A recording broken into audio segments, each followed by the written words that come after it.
Welcome to the Superdome in New Orleans, Louisiana, as the San Francisco 49ers do indeed take on the New Orleans Saints.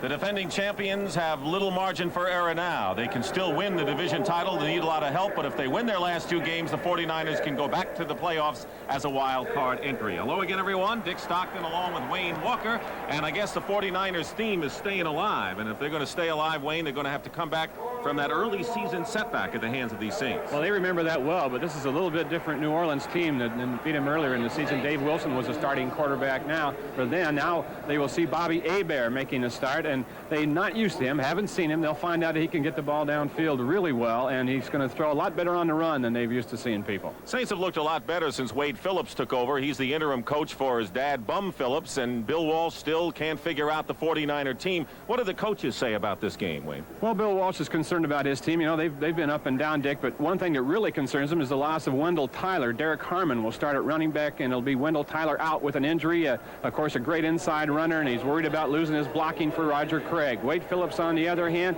he's worried about protecting his quarterback, young Bobby Hebert. He knows that the 49ers are very complex on defense, might have some schemes that Hebert hasn't seen. That's his major concern. Wade Phillips. Saints have won the toss, and they'll receive, and Ray Wershing, who's been doing a fine job in the kickoff department this year, will be kicking to Willie Tullis on the right and Tyrone Anthony on the left. Tyrone Anthony has been the kickoff return leader, so Mo Wershing getting set to kick it off for the 49ers, who lost 20-17 back on September 29th at Candlestick Park. As Wayne mentioned, a lot of the different cast of characters then. We're underway here at the Superdome, and it's taken down by Willie Tullis. Tullis carries it just shy of the 25-yard line. Jeff Groth is starting at wide receiver along with Eugene Goodlow. Hebert, the quarterback, as Wayne mentioned. Earl Campbell. Goodlow is the deep threat, and Groth the possession man. Campbell and Wilson. And the offensive line, and a different cast from the 49ers last game. Yes, they've been pretty patchwork all year, but doing a pretty good job as of late. It was Lafari, Perot, and Hilgenberg on the left side, and Hilgenberg the center the last time they played. But a different cast now. 1st and 10 on the 25-yard line. Earl Campbell, the lone back. Rolling out on 1st down. Hebert chased by Keena Turner, and he can't get away. And a loss on the play of 4 yards. They started out with 2 tight ends, 2 wide receivers, and a single back there, and we told you that this guy throws pretty well off the rollout. They covered it so well downfield he had nowhere to go. Keena Turner in good shape, and watch Keena Turner speed out here containing Hebert. Turner got off to kind of a slow start. He had some injury problems, but he has been a house of fire the second half of the year. He was at one time playing with 2 sprained ankles, not one, but a pair of them. Ball is spotted at the 21-yard line. It'll be 2nd down and 14 for Hebert.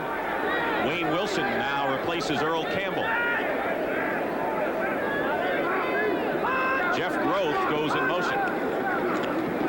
And it's Wilson. And Wilson powered out to the 23-yard line, where John Hardy makes the tackle. Hardy, of course, one of the front 3 when the 49ers use that base alignment. Carter and Boyd there, and the linebacker. Jim Fonhorst, right, making the start. Mike Walter, who has been the starter most of the season, has a hand problem. The secondary. Well, solid and playing well. 3rd down and 12 for Hebert, who's making his 4th start. People in the Bay Area, of course, remember him at Oakland in the USFL. He won a championship with Michigan. Hebert being chased by Fred Dean, and his pass is overthrown. Eric Martin was downfield, and Eric Wright was covering on the play. We'll see a lot of that kind of rollout, I guess, from Hebert today, Wayne. Well, they did it a lot last week, and Wade Phillips, his coach, actually thinks that he throws better on the run than he does back in the pocket. Look at Eric Wright on the jam right there on Eric Martin. Had him man for man, glove for glove, too. So it's 4th down. And the Saints can't move the ball, and Brian Hansen, who completed his first NFL pass last week to James Haynes, will be kicking. Dana McLemore is back for the 49ers. Baltimore on the run. And it takes the Saints roll out of bounds inside the 30-yard line. One of the better kicking tandems in the NFL, Hansen and, of course, Morton Anderson, the place kicker. Now the 49ers go on offense. And as Wayne mentioned, Wendell Tyler out of action. Derek Harmon starts in his place. Derek Harmon, perhaps a better pass receiver than Wendell, but they don't know about his blocking and his inside running. Jerry Rice will start for Solomon. Not a surprise there in the offensive line. No surprises there either. Russ Francis having a real fine year at tight end. 1st and 10 for the 49ers, and Joe Montana on the 29. Montana, top-rated passer in the NFC.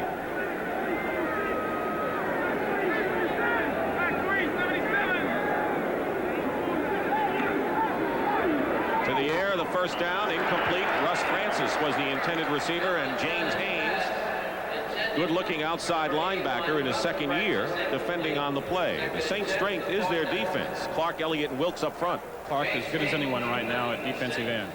Jack Del Rio, a rookie, has moved inside, and Haynes, who covered Francis, outside. It's a good group there, Dick, and they play a lot of zone. You just see a lot of zone coverage from them. They play it as well as anyone in the league. It'll be 2nd down and 10. Montana going deep for Dwight Clark. Coming over and very nearly knocking the ball away was Hogue, who's really been quite the hustling defensive back at strong safety. Oh, Dick, that was an example of the zone defense they play. Dave Waymer rotates up, has the short zone, and then the safety comes over and takes that deep outside, and watch Hogue make up a lot of ground while the ball's in the air. That's how you play it. They'll play a 5 under zone. They have 5 short zones, 2 deep zones. They play it as well as anybody in the league. The 49ers relied on the ground game last time they played the Saints. And that's why that question mark is there without Wendell Tyler being in the game for them. Carl Monroe is in the game, a good receiver out of the backfield. He goes in motion on 3rd and 10, and penalty markers fly. Frank Warren, one of the 4 down linemen in there by the Saints, might have moved. And Ben Dreith will tell us about it. He is today's referee. Offense, false start, number 71.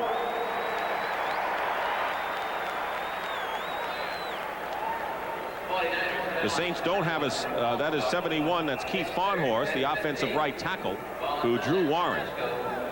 So it's 3rd down and 15. So both teams starting out in long yardage situations in their first possession.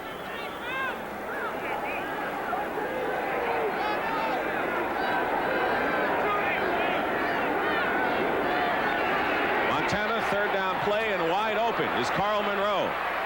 They get Roger Craig. And Craig is stopped shy of a first down by a good 7 yards, and Whitney Paul makes the tackle. So Craig, who goes into the game as the leading receiver in the NFL, gives way to Max Runeker on 4th down. Going back is Willie Tullis. Runeker will be kicking from inside the 20.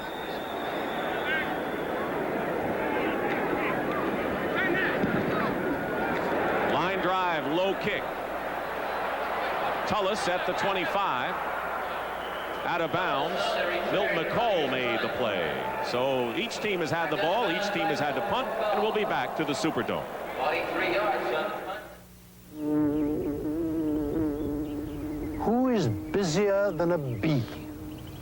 To the last 5 years, and realistically, he told us yesterday he thinks it's going to really be too tough to keep me around. Well, yeah, he says it's the name Phillips. He just doesn't think that the name Phillips will sell tickets here. And he says he's just grateful for the chance to show what he can do as a head coach towards the end of this season. It's been a struggling franchise. As you know, the Saints have not had a winning year in their 19 years of existence.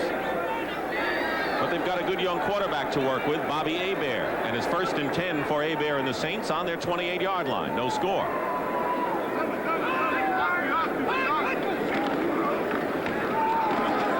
Wayne Wilson, who had a terrific game, gaining 108 yards, his season's high, in the first meeting at Candlestick Park, brings it out to the 32-yard line. Going up the middle, Dwayne Board making the tackle, but perhaps the key force man for the 49ers, who have been playing outstanding defense, has been their nose tackle, Michael Carter. No question, he is a new force in the league, 280 pounds with great quickness, and he admits his main problem is being too strong, getting too much penetration into the opposing backfield. He says, I got to be more patient and stay along the line so I can move laterally better. He's got time to do that, doesn't he? He throws people around like flour sacks.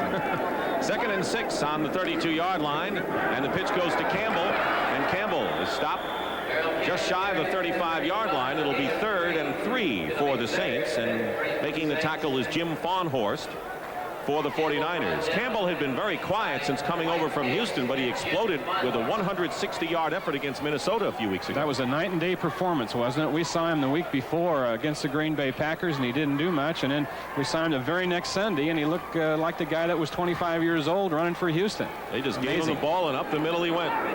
3rd and 3 for the Saints on their 35. One of the wide receivers, Goodlow, in motion. Hebert has time. Dumps it off to Tyrone Anthony, and Anthony is not going to get the first down. He is knocked out of bounds. Actually, a loss of 1 on the play. Keena Turner covering.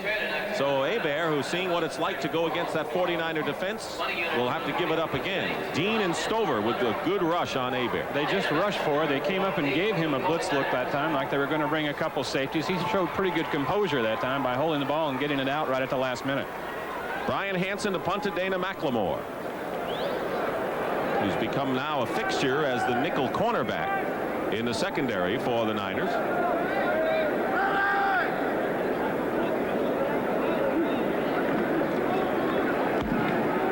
Booming punt by Hansen. McLemore back inside the 15. And the penalty marker is down as Whitney Paul downs McLemore. An 11-yard return, and Ben Dreith will tell us what the penalty marker is all about. A 53-yard punt by Brian Hansen. It'll be against the Saints, an eligible receiver downfield. 7 ineligible men downfield play. 49ers may want to see that kick again. 53 yards. I think they would. That was a 49-yard effort. Number 54 on the kicking team was downfield illegal. That's Alvin Tolles, rookie linebacker. Let's check some scores in this very important 15th week of the season.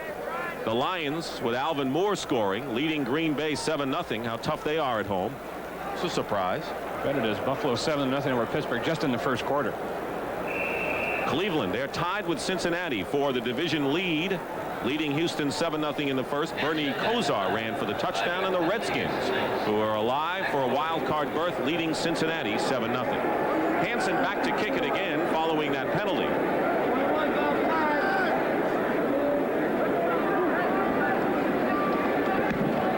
Another good kick. This may be better because it's higher. McLemore back inside the 20. And the Saints get him back at the 21-yard line. Jack Del Rio on the stop, and that was a 54-yard kick by Hansen. Brian Hansen, and not because he's kicking like that, it's because he's getting married to a gal from Iowa later this month. So congratulations to young Brian Hansen. Pro Bowl last year as a rookie. I'm sure he'd like to take that honeymoon over in Hawaii again. I would say it's probably between him and Greg Coleman, the kicker from the Vikings for the NFC. Those would be my choices anyway. Good choices. 1st and 10 with 11:02 to go in the first quarter. 49ers on their own 22. Montana going deep to Jerry Rice. And it is intercepted by Terry Hogue. Fine play by Terry Hogue, who a lot of people think is a cornerback playing safety. Well, I'll tell you what, you got to leave him where he is. They've even kind of given him more free safety duties than strong safety duties. And once again, number 24 right in the middle.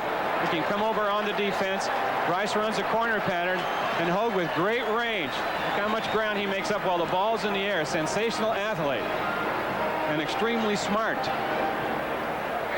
Terry Hogue with his 4th interception. He's second to Dave Waymer on the Saints, and for Joe Montana, that's the 12th time he has thrown the ball into enemy hands. So the Saints with outstanding field position. 1st and 10 on their own 49. See if they can take advantage of the first break of this game. Campbell on the pitch, and Campbell brings it into 49er territory at the 46-yard line. Ronnie Lott coming up from free safety, and Wayne Wilson, the other running back, put a good block on. Wayne Wilson, the lead block, got one, and And watch Campbell now, his trademark, take it out and then cut it back up inside. He doesn't run around in too much. He likes to power it right on up through here. Fawnhorse 55 didn't get him wrapped up, and he runs right through a tackle. Can still break tackles. It was held, as you see, to just 35 yards last week. 2nd and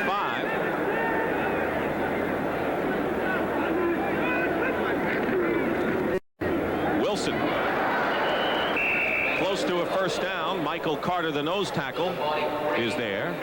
Wayne Wilson is the leading rusher on this Saints team at 605 yards, and that's the second best rushing out effort of his career. And that's the kind of game he had when they met at Candlestick Park, and that was his best effort of the season. One of the most underrated backs in the National Football League, really. It doesn't get the ball much here because of Earl Campbell. But he's a two-way back. He's an excellent receiver coming out of the backfield. He'll be in there in passing situations a lot. Speaking of receivers, 3 of them at the top of your screen. Tyrone Anthony in the backfield. 3rd and 2 at the 43 of San Francisco.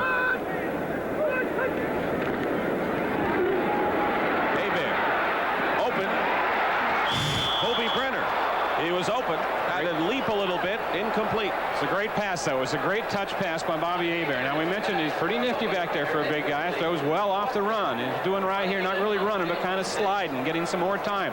He had to put a touch on this to loop it over. A defender did, and Brenner's going to make that catch 9 times out of 10. He has had a good year despite that drop. The leading receiver for the Saints, but it is 4th down, and Brian Hansen now will kick again. Dana McLemore goes back for the 49ers. 9:25 remaining in the first quarter. 49er defense continues to play well. They have been sensational in the past 5 or 6 weeks.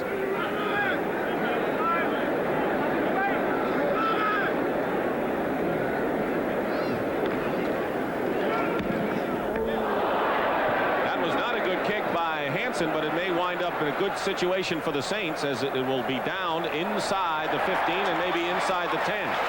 It wasn't a boomer, but he got the job done, and we'll be back. Eyes on Terry Hoag's interception. They had good field position, but a good punt by Brian Hansen, and the 49ers will have the ball on the 10. Colts and Bucks tied 7-7, and Cincinnati has come back to tie the Redskins in the first quarter. 1st and 10 at the 10. Roger Craig. Coming into this game, Craig needs 110 yards rushing and 116 yards receiving to become the first player in NFL history to gain over 1,000 both ways in the same year. And, you know, Dick, when you're in a stretch drive like the 49ers are, you can't concentrate on getting that 1,000 yards for Roger Craig either way. But with Wendell Tyler out now, you'd almost think in the normal course of events that he would make it. Gain of 3, 2nd and 7 with 8:45 remaining in the first quarter. Derek Harmon opens up a hole and has a first down beyond the 20-yard line. Derek Harmon, second year from Cornell, carried the ball only 14 times before that good gainer. Good double team over the nose tackle, and then John Ayers helped out there and then went downfield, got a block on Jack Del Rio. Russ Francis out in front. Good job up front that time. Glenn Redd and Frank Watlett make the tackle. 1st and 10, San Francisco on their 23. Harmon again. James Haynes on the tackle at the 24-yard line. Haynes is from Mississippi Valley State, of course, the same school that produced Jerry Rice, and he has had sacks in the last 2 games for the Saints. Taking over that right side for Whitney Paul. Jack Del Rio played some of that right side, and they moved him in the middle, and now they found 2 good young linebackers. 2nd and 9. Montana has already thrown an interception.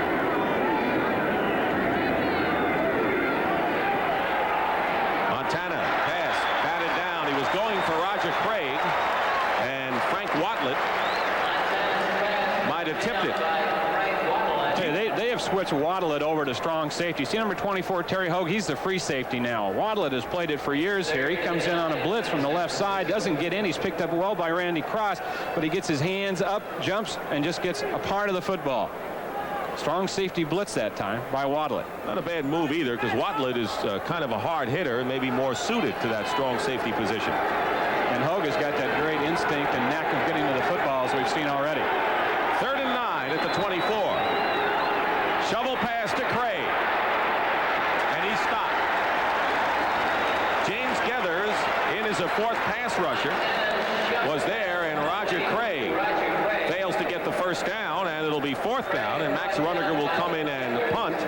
So we've seen the shovel pass now 2 weeks in a row from the 49ers. Well, we have, and you know, if you're playing defense against the 49ers right now, you got to be aware what Roger Craig lines up, if he goes in motion, and so you can just bet that they're paying special attention to him, and they were that time. That's why it didn't work. Runniger will be kicking to Tullis. Haynes was coming in to try to block that kick, and it goes out of bounds right at the 30-yard line. No score as the teams go back and forth. Defenses have been in the forefront in this game. 44 yards on the punt by Runniger. Well, next Saturday, a special edition of the NFL Today. Then and now, the last 20 years, and you were part of that. Sure was. They use a lot more of the field now than we did 20 years ago. It's a much faster game. And, of course, our game next Saturday, the Redskins and the Cardinals. And, of course, if the Redskins beat Cincinnati, that'll be an important game for them. And the Cardinals trying to gain a measure of pride in their final games. Saints 1st and 10 on their 29-yard line with 6:49 to go in the first quarter. No score. Hebert rolling out with time. Kobe Brenner catches the ball. Eric Wright covering. And they bring it out to the 31-yard line. 36-yard line. Good catch by Brenner. It was tight end over on the right, number 85. He'll check here, release across. Now watch the hit now by Eric Wright, and he is still down on the field. Brenner is about 245 pounds, and quite a load there, as Eric Wright found out. Well, if the 49ers expect to get into the playoffs, this is a man they can ill afford to lose, is Eric Wright, who's perhaps their best coverage man in the secondary. He is without question their best, and one of the best in the entire league.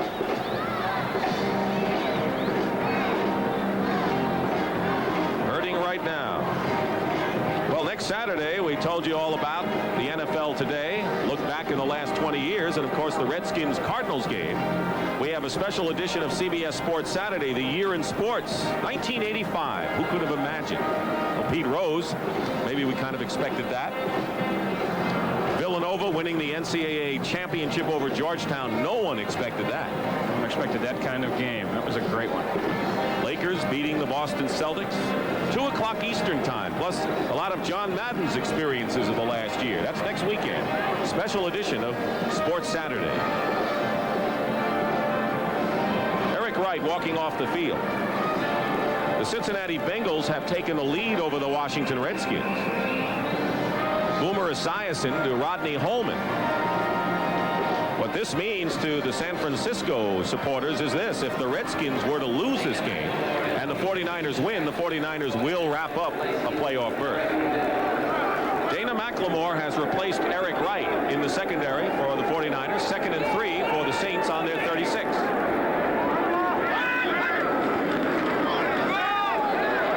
Wayne Wilson barrels ahead for a first down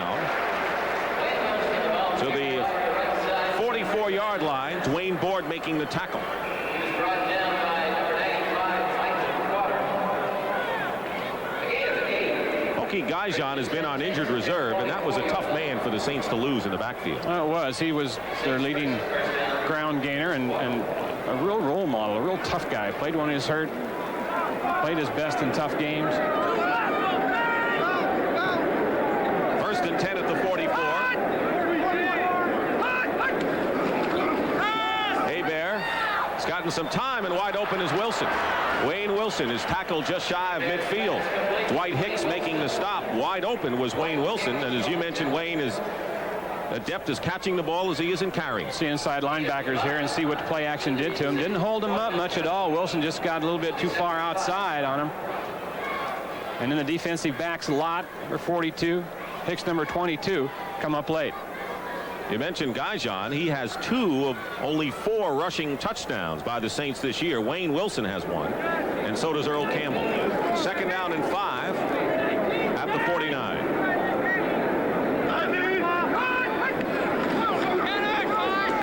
And the handoff to Wayne Wilson. They have another first down for New Orleans. Michael Carter just stopped what would have been a big gainer that time with his penetration into the backfield.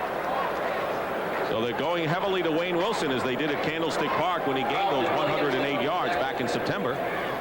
And it is just shy of the first down. So it'll be third and less than a yard. Saints have been an emotional club. They have ridden that roller coaster. At one time they had lost 6 in a row before beating Minnesota and the Rams. And they lost to the Cardinals last week.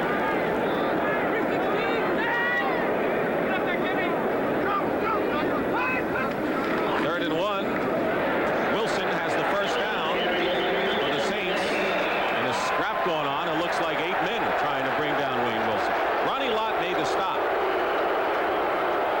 A real battle going on in the middle. Steve Court, number 60, the center for the New Orleans Saints, and Michael Carter, 2 big, strong guys. Let's see what they do this time. Court just kind of turns on Carter here and lets his momentum take him the side he wanted to block him anyway. A slant charge that time by the 49er nose tackle, and no one covered him up. 49er defense had a string of no touchdowns allowed, which ended after 17 quarters when the Rams scored on that deflection play to Henry Ellard. First and 10 for the Saints on the San Francisco 43. Pass rush on Hebert, but he gets the ball off and completes it to Hobie Brenner out of bounds at the 41. Keena Turner defending. It was a safety or a cornerback blitz that time. Dwight Hicks, number 22, came in from the left side on a blitz. Watch the right side of your screen now. You'll see number 22 show up on a blitz, but Hebert just dumps it off before he can get there.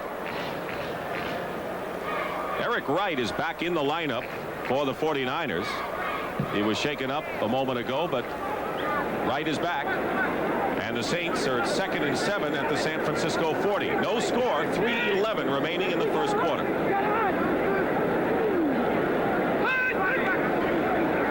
Another rollout by Hebert. And Groth with a fine catch and a first down for the Saints at the 27.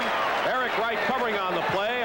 A gain of 14 and the first biggest play of the game. Wade Phillips told us that this guy throws on the move better than he does in the pocket. His mechanics are better, he says. He'll actually step into the throw more when he's moving a little bit. You see that? He did. And Jeff Groth, guy, he's kind of a Fred Biletnikoff type guy. That's what Kenny Stabler said anyway when he was here. You get it near him and he'll come down with it.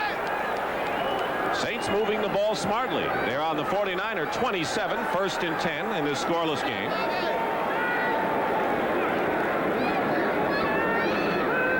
Groth is in motion. Hebert.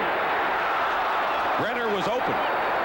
The ball just didn't get there. Ronnie Lott was closest to him. It's kind of a strange looking throw too. He took so much off it. I'm not quite sure what he wanted to do with it. It was a changeup. It was. You know, Dick, this is an interesting situation. Everything on the line in this game for the 49ers. You know, they can clinch a playoff spot today. You know, 2 more wins, 2 Ram losses. They can clinch the division. All kinds of things. Now the Saints without a thing to play for, nothing to lose. They're nice and loose out there. If something goes wrong at the beginning of this game, it shouldn't upset them too much. And a lot of times teams like that are really dangerous. And the longer you keep them in the game, the tougher they are. Got it. 2nd and 10 at the 27 now. And here's Earl Campbell. Campbell finally stopped at the 24-yard line. He gained 3. It'll be 3rd and about 7. Carlton Williamson and Ronnie Lott make the stop on Campbell. It'll be 3rd down. We have under 2 minutes remaining in the first quarter. And the Saints and the 49ers are in a defensive scrap right now. And now the 49ers are defending.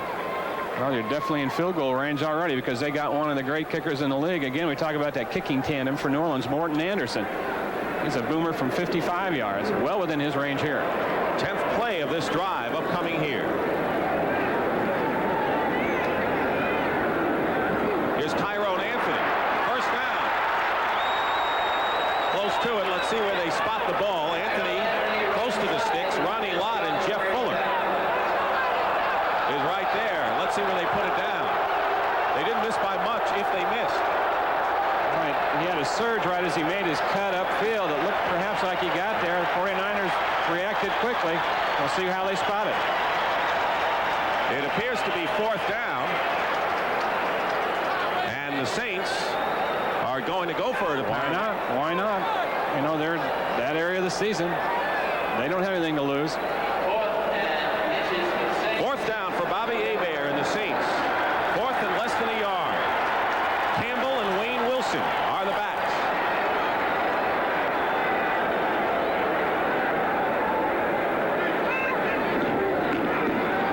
Campbell, very close. Loose ball, but the whistle had blown. And they're going to definitely, I think, have to measure this one. He needed about a foot, didn't he? That may be all he got. Yeah.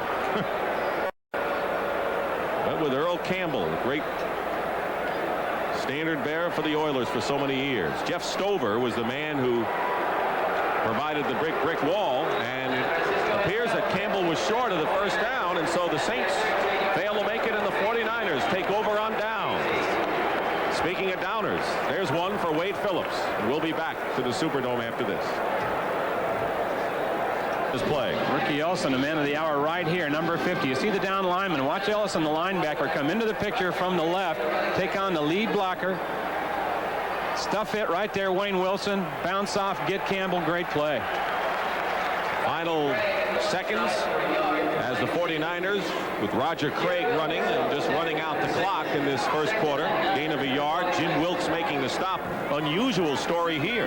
Well, that's what the Saints like to do, Dick. You know, they're not as conservative as they were under Bum Phillips. They will throw the ball downfield a little bit more. You've seen that, but that's New Orleans football. Control the ball with Earl Campbell, keep it close, and hope something good happens at the end. Second down and 9 for the 49ers on their 19. Montana with a play action. Derek Harmon was open. Took his eye off it right at the end.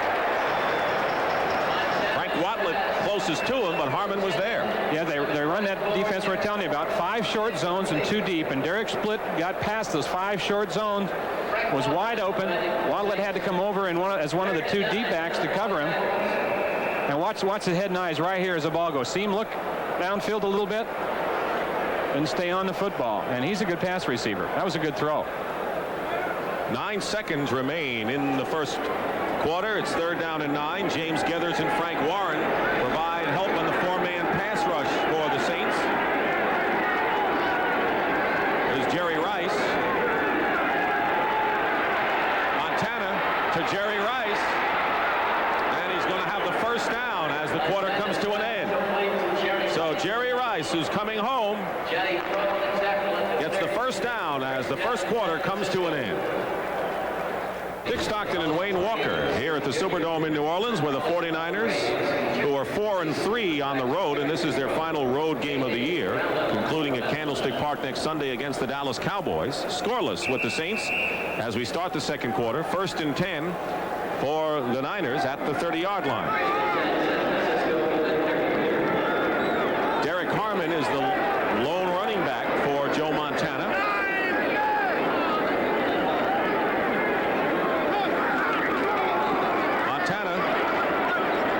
Dwight Clark, who has a first down at the 43-yard line. Gain of 13 yards. Ricky Jackson and Tony Elliott making the play. Once Clark come out, he just comes out and reads the defense right here. Montana's looking for him all the way over here to the right-hand side. Clark came out, ran a little turn, saw where the linebackers were, stopped between them, and made the catch. What did Wade Phillips say? Despite Jerry Rice's great game last week, 241 yards, they always go to Clark. Clark's the guy they look for when they need it, he said. Ball at the 43-yard line. Montana going deep down the sideline. Jerry Rice, but he was out of bounds. And Dave Waymer was doing his best to stay with him. Good job by Waymer over there on Rice that time, a veteran defensive back. You get over there and you get that guy kind of trapped in and against the sideline, and you can alter your running a little bit and just keep edging him out. Just keep edging him out a little bit. The smart ones do that, and Waymer played it that way that time. Waymer has 6 interceptions, a career high, to lead the Saints. Second down and 10. Giants and the Dallas Cowboys scoreless in the first quarter. Danny White is out of the game with a bruised left shoulder. So Gary Hogelman is in there. Roger Craig up the middle. Stopped at the 49-yard line. Gain of 6 on the play, and the tackles by the inside linebackers Glenn Redd and Jack Del Rio. 7. Esiason to Rodney Holman, 2 touchdown passes in this game. If the Redskins go on and lose that game and the 49ers beat the Saints today, 49ers will be a wild card team at least in the playoffs. Second quarter at Tampa Bay is all tied up. 3rd and 4 at the 49. Montana. Harmon incomplete. And it was James Haynes, the linebacker, who seems to be in everyone's face defending. Safety blitz that time. Terry Hogue, number 24, on a safety blitz in on Montana. Seen way back there in center field. Watch him come in and time this blitz. Craig comes over and gets a little piece of him. That allows Montana to get the ball off, and another ball right there that Derek Harmon could have caught. It is 4th down. Max Runniger for the 3rd time, and Willie Tullis is back for the Saints. Tullis inside the 10. Hemmed in and down. So the 49ers with tremendous coverage. Jeff Fuller making the play and will return. Following Max Runniger's 44-yard punt and great coverage, the Saints are hemmed in inside their 10-yard line with plenty of time. 13:24 remaining in the first half. Bobby Hebert has been pretty much protected well. Well, he has. The 49ers haven't taken a whole lot of chances yet defensively and blitzed him a lot, but I think this would be a good spot. We'll see it now because they haven't backed up. Ball at the 8-yard line.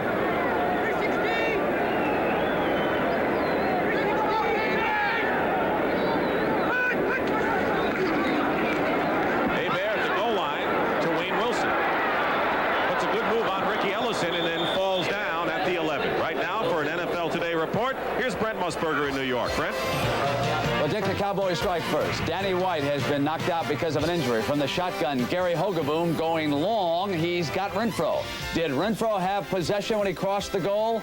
Well, the officials thought he did. It is 7-0, Dallas over the Giants. Let's go back to Dick. Thank you, Brent. The Cowboys can clinch the division with a victory over the Giants. Of course, the Giants can wrap up a playoff berth with a victory over the Cowboys. We'll be following that game. 2nd and 6 at the 12.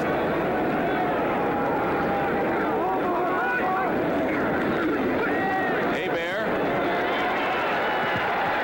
Nowhere to go. And throws it away down the sideline. Good coverage by the 49er linebackers and defensive backs. It'll be 3rd down. And watch how they slide the pocket here. Now look at the left of Hebert, the guard and the tackle. See him slide out there. That's called a dash. He starts back and rolls to the right. The old moving pocket made popular by our good friend Hank Stram back in Kansas City. Who lives right around the New Orleans area. Yeah, lives here. His closet's bigger than his house. Groth was the intended receiver. So it'll be 3rd and 6 at the 12. The Saints have converted only 1 of 5 3rd down opportunities.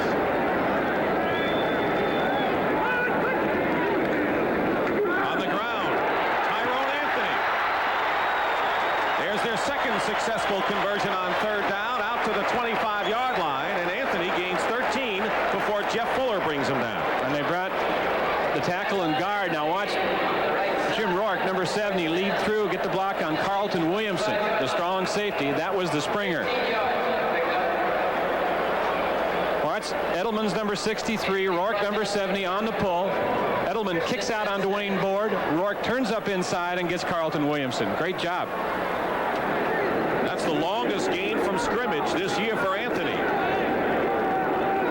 who was the top rookie on the Saints a year ago. 1st and 10 at the 25. Wayne Wilson picking his spots and finally gets to the 26. I think that was exactly the same play they ran before. They just ran it to the other side that time, and the 49ers messed it up. Tui Asasopo and Jim Von Horst make the stop on Wilson, who gained a yard. It'll be 2nd and 9 at the 26 with 11:25 remaining in the first half. Still no score. No score in Atlanta between the Vikings and the Falcons. Detroit with that home field advantage over Green Bay, and Buffalo still leads Pittsburgh. Cleveland over Houston, but Cincinnati's keeping pace with their lead over Washington. 2nd and 9, Hebert has Goodlow.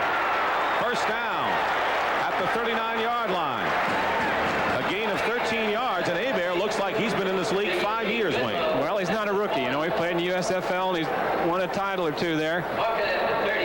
he needs to do here is get used to his receivers and learn their speed, their idiosyncrasies, and he threw that ball in there right on the line. Great throw. Dwight Hicks over there playing a little bit soft. That's his want. That's the way he does it. And they took advantage of it that time by running the turn in front of him. Goodlow has surpassed his reception mark of last season. 1st and 10 at the 39-yard line. Wilson tripped up by Keena Turner, who penetrated nicely. 49ers just stunted their whole line down inside that time on slant. Watch them all, the white shirts go to the right on a slant in. See Keena Turner, number 58, take it on down. Beats the blocker right there. That was a good call by the defensive coordinator, George Seifert, and Norb Hecker over on the sideline. Had a perfect defense for that play. 2nd down and 11 for the Saints. Last time the 49ers lost here in New Orleans was back in 1979 when the 49ers won only 2 games that year. Ball at the 38-yard line. Pass it out to Wayne Wilson. Wilson had blockers on one side, but the sideline on the other, and carries it out to the 41-yard line, where Williamson and Dwight Hicks make the play. Look at the stun here now. Fred Dean, number 74, rushing from the outside. They just let him go, and Hebert unloads it over the top to Wilson. A good play by Jim Fonhorst out in the flat, though. He threw himself right in the middle of that screen. Fred Dean only has 2 sacks. The feared pass rushing quite hasn't been there this year. Coming on, though. He's getting closer. He says as the season goes on, he had knee surgery and just really wasn't able to cut off the knee at the beginning of the year. 3rd and 8 at the 41.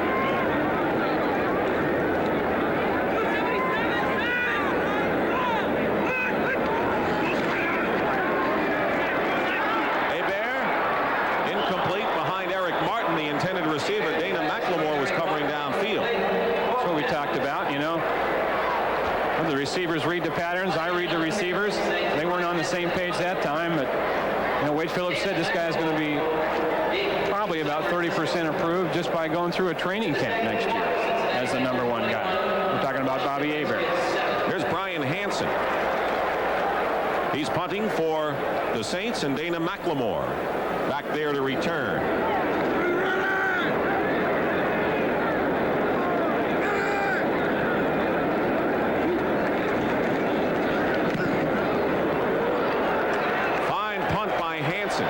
Sends McLemore inside his 10. And he brings it out to the 17-yard line. Tackled by Joel Hilgenberg. Week of the season next week, and a doubleheader on CBS begins with the NFL today. I tell you, that's going to be quite a battle in the lair of the Lions. And the Bears thought it was noisy down in Miami. Fans in San Francisco will not see that game, but they will see the big one between the 49ers and the Cowboys, and of course playoff hopes hinge on that game. Division titles and all the rest. 1st and 10 for San Francisco. Roger Craig carrying the ball on 1st down beyond the 20-yard line. 49ers rushed 41 times in their first game against the Saints at Candlestick Park, a losing effort, and that's the most times they rushed the ball all year. And so far they have passed just about twice as much as they've run in this one. Well, the Saints almost force them to run the ball a little bit more than they want to because of the defense they play. You know, the San Francisco offense is based on the short passing game, and New Orleans plays 5 short zones across the field, and they clamp on pretty well. Saints have had the ball a lot more than the 49ers so far in this one, with 8:35 remaining in the first half. Nothing. Montana to Craig again. Gets by one man, gets a 1st down, and hit hard at the 30-yard line. It's got to be tough to bring down when he gets that motor running at the line of scrimmage. You bet. I'll tell you, he's perpetual motion once he gets the ball. Keith Fonhorst, a good turnout block over there on Bruce Clark. Randy Cross doing a job, and look at that. All motion, all elbows, knees coming at you as you're trying to tackle him. Frank Warren missed the tackle, but James Geathers and Terry Hogue didn't. 1st and 10, however, for the 49ers on their 30-yard line. Derek Harmon, the engineer from Cornell, out to the 34-yard line. Gain of 4. Jack Del Rio and Terry Hogue made the play on Harmon. Check some scores now. Atlanta over Minnesota. Detroit leading Green Bay Buffalo surprising Pittsburgh. Second and 6. San Francisco. 49ers, despite the loss to the Rams, know if they win their final two and the Rams lose their final two by virtue of a better division record, 49ers would be the division champs. It's a long way from now, however. Scoreless for New Orleans. Montana tipped. Jack Del Rio got a hand on it.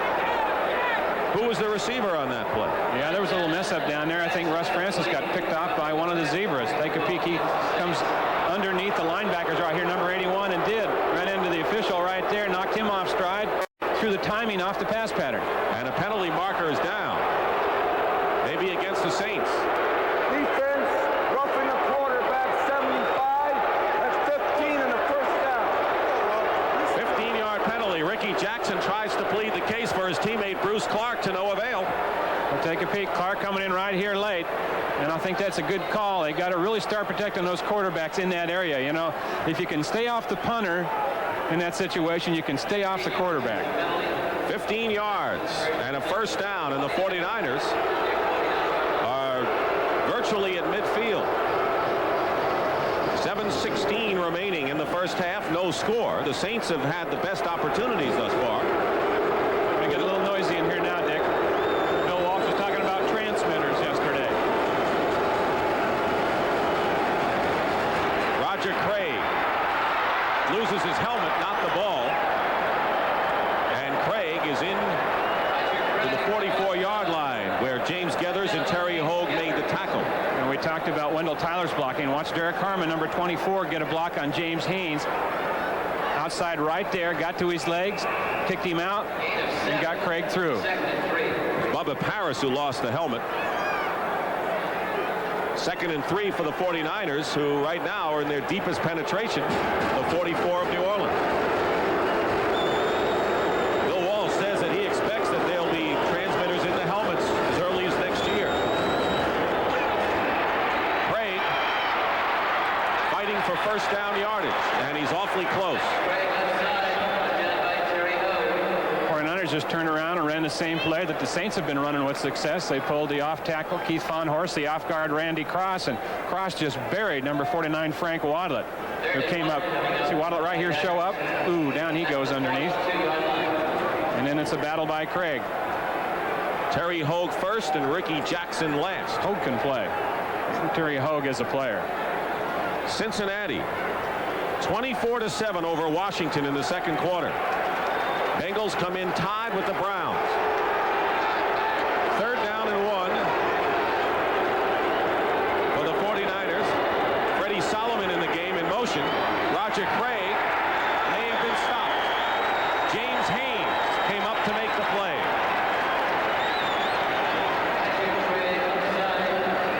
In Haynes and Del Rio, the Saints have 2 young, outstanding linebackers. Well, they did, and they were playing Del Rio at that outside linebacker spot. Then they moved him into the middle almost out of necessity because of the loss of Jim Kovach, who's now with the 49ers. So they may have found a couple players because of that.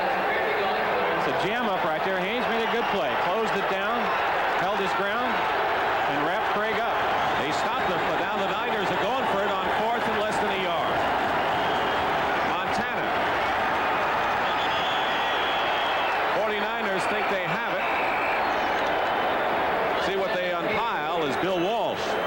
Checks the next play and sends it in with Dwight Clark. It always seems to be your best call, doesn't it, when it's a footer? So I was kind of surprised that the Saints didn't run that same play when they had the opportunity. They were stopped on the 49ers 18-yard line in what was the best scoring opportunity we've had so far. It's 0-0 with exactly 5 minutes to go in the first half. I'm going to bring the chains in because according to the yard markers, it looks like they have it. You mentioned Jim Kovach. That's still a sore point with the Saints. Yes, he was injured. They wanted to bring him back, put him on the roster, and try to slip him through, and the 49ers claimed him. They didn't want to use one of their moves because they wanted to bring Russell Gary back later on. There's Doc Kovach right there. Bruce Clark has been called for unsportsmanlike conduct. Question for Clark. Unnecessary roughness, 75, or grabbing the referee. Grabbing the referee. He's already been called for roughing the passer. They got to get him cooled down here.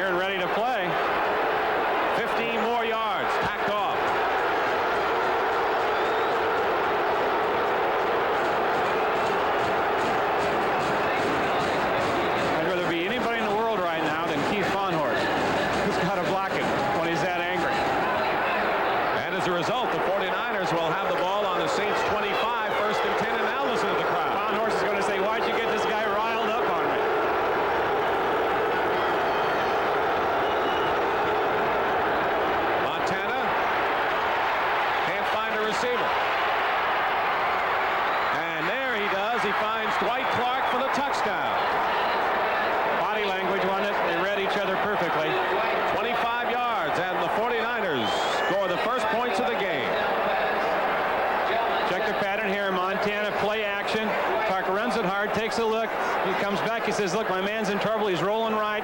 They've done this together for years. And look where he is, and look where the ball is.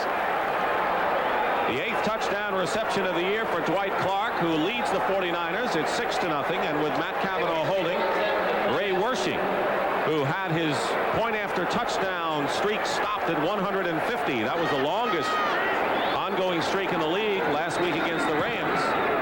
This kick is good, starts a new one, and it's 7-0.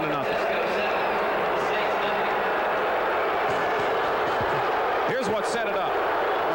Here's Bruce Clark right here, number 75. Let's take a peek at him on this last play. He came into Randy Cross, took a shot there at Roger Craig, hits Derek Harmon. He's after 3 guys on the play, but it's a real good indication, Dick. You cannot lose your composure on the football field. Clark's a great football player, but he perhaps just cost his team 6 points with 2 penalties. Exception of Joe Montana, the two of them have worked so well over the years, and this is perhaps a graphic illustration. Well, you know, Dwight Clark is not the only guy, just about the only guy that they let adjust his patterns downfield when he sees what the defense is in. But that time, that wasn't an adjustment to a defense. That was he just looked back and saw that Montana was in some problems and tried to find some room, because their theory is, you know, once Montana breaks and gets open, things are going to happen downfield. Find yourself an open spot, and you're likely to get the ball. 83 yards. Ray Wershing kicking off to Willie Tullis and Tyrone Anthony. Heading over toward Tullis. 3 yards in the end zone. Tullis brings it out to the 17-yard line. Here's Brent Musburger with an NFL Today report. The Giants have caught the Dallas Cowboys. This is a pass that set up the touchdown. Sims to McConkey. Earlier in the game, McConkey had dropped a sure touchdown pass. Johnson caught the one that drew them even at 7. Let's go back to Dick. Thank you, Brent. 4:25 remaining in this first half. Dwight Clark, by the way, the all-time leading receiver for the 49ers, has more touchdowns this year than last season. And that was number 8. Saints trying to come back here. 1st and 10 on their 17-yard line.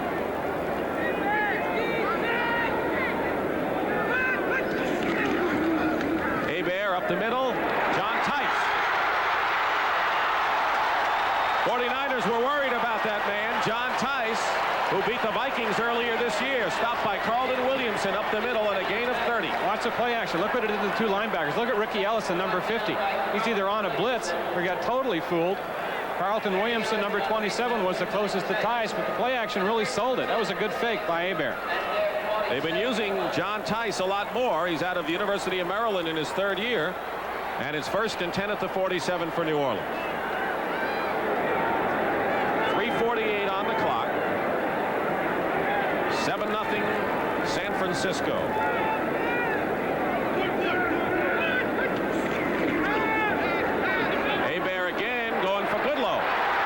He's got it to the 31-yard line. Carlton Williamson again defending, and that was good for 22 yards. Oh, great composure, too, by Bobby Hebert, because he had Michael Carter right in his face that time. Here's Goodlow now working against Hicks, an out pattern. Hicks lost him right there. Had some deep help in Carlton Williamson, but it didn't get over quite in time. He was our injured reserve with a pulled hamstring mid-season, but Goodlow has come back and having his best year now. 1st and 10 Saints on the San Francisco 31.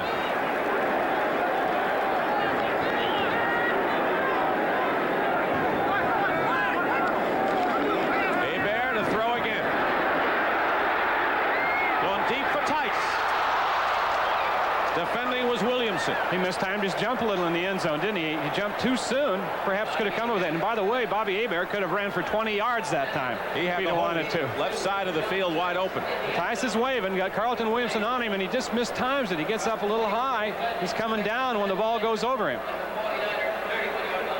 But Hebert had a ton of acreage in front of him. He could have walked for 15 yards on that last play. Hebert, 10 of 16 for 99 yards. 2nd down and 10 on the 31. Saints have been struggling offensively most of the season.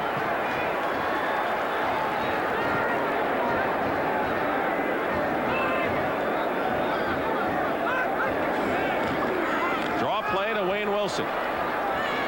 inside the 30. It'll be third down and about 8. Dwayne Board and Michael Carter make the tackle on Wayne Wilson. San Francisco 28-yard line. Board and Carter. Bill Walsh, Third and 7 Saints. who says the defense has kept the team a contender at this point. The offense has been spotty, and now the defense on the spot here on third down and 7 at the 28-yard line. Tyrone Anthony in the game. 3 wide receivers.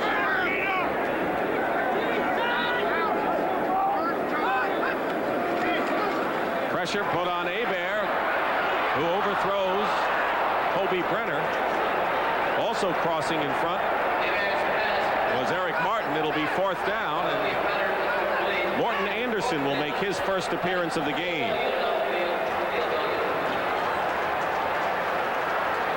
Hebert questioning Ben Dreith, and here's Anderson, who's hoping for a Pro Bowl berth. He has kicked 28 of 32 field goals this season, and 11 in a row. And 21 of his last 22. Not bad numbers. This will be a 46-yard attempt with Guido Merkins holding.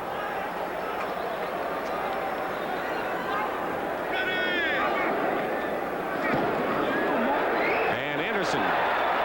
Good. 12 in a row for Morton Anderson, who has set a club record for points, breaking Tom Dempsey's mark. 7-3, San Francisco leading the Saints. Right now for an NFL Today report, here again is Brent Musburger in New York. Brent. Dick, the Giants strike quickly. After an interception, the Sims will go to Galbraith, who brushes off a linebacker. A specially designed play for that blitz, and the Giants lead the Cowboys 14-7. Let's go back to Dick. Thank you, Brent. The Giants can wrap up a playoff berth with a victory. But if the Redskins lose, the Giants might be able to wrap up a title. On Christmas Day, the Blue-Gray All-Star Football Classic. Live, noon Eastern time. Napoleon McCallum, and then the Celtics. Bill Walton on that team now. You'll be switching chairs, aren't you? Be down at courtside with Tommy Heinsohn, Bill Walton, Larry Bird, and the Celtics against the Knicks with Patrick Ewing, who's had to do it all by himself so far. That's at 3:30 Eastern, a big Christmas Day on CBS Sports, beginning with the Blue-Gray game. Anderson will be kicking off to Carl Monroe and Derek Harmon. And it's going to be Harmon at the 5. Brings it out to the 29-yard line. Frank Watlet making the tackle. Coming up at halftime, Brent, Johnny Unitas, Jim McMahon. Scores and highlights and a look back at yesterday's Bears-Jets game.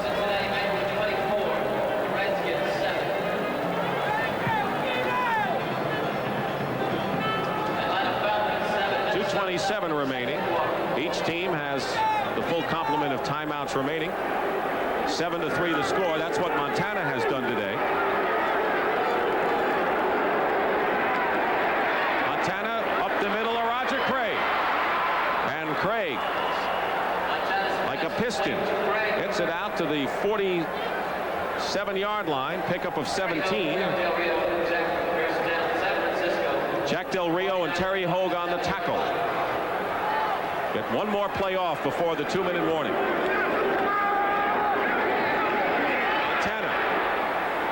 Russ Francis into Saints territory at the 46-yard line. The penalty marker is down, however, right about the line of scrimmage. It'll be against the 49ers.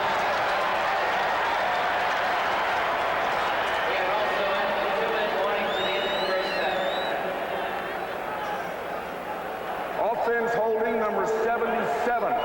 10 yards, first down. Bubba Paris. So that will send the 49ers back into their own territory. And with 1:57, we'll have our 2-minute warning right here.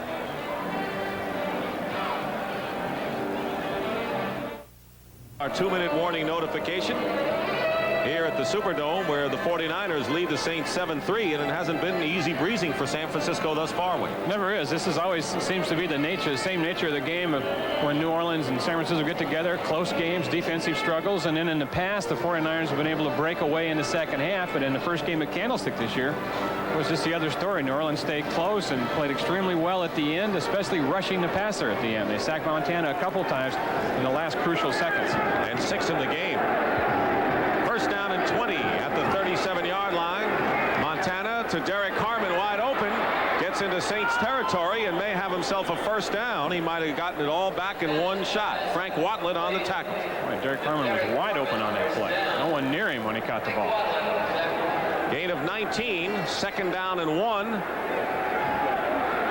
Montana being chased by Derlin Moore. Penalty markers are down. Jerry Rice catches the ball at the 34-yard line. Dave Waymer defending, but we have flags all over the field.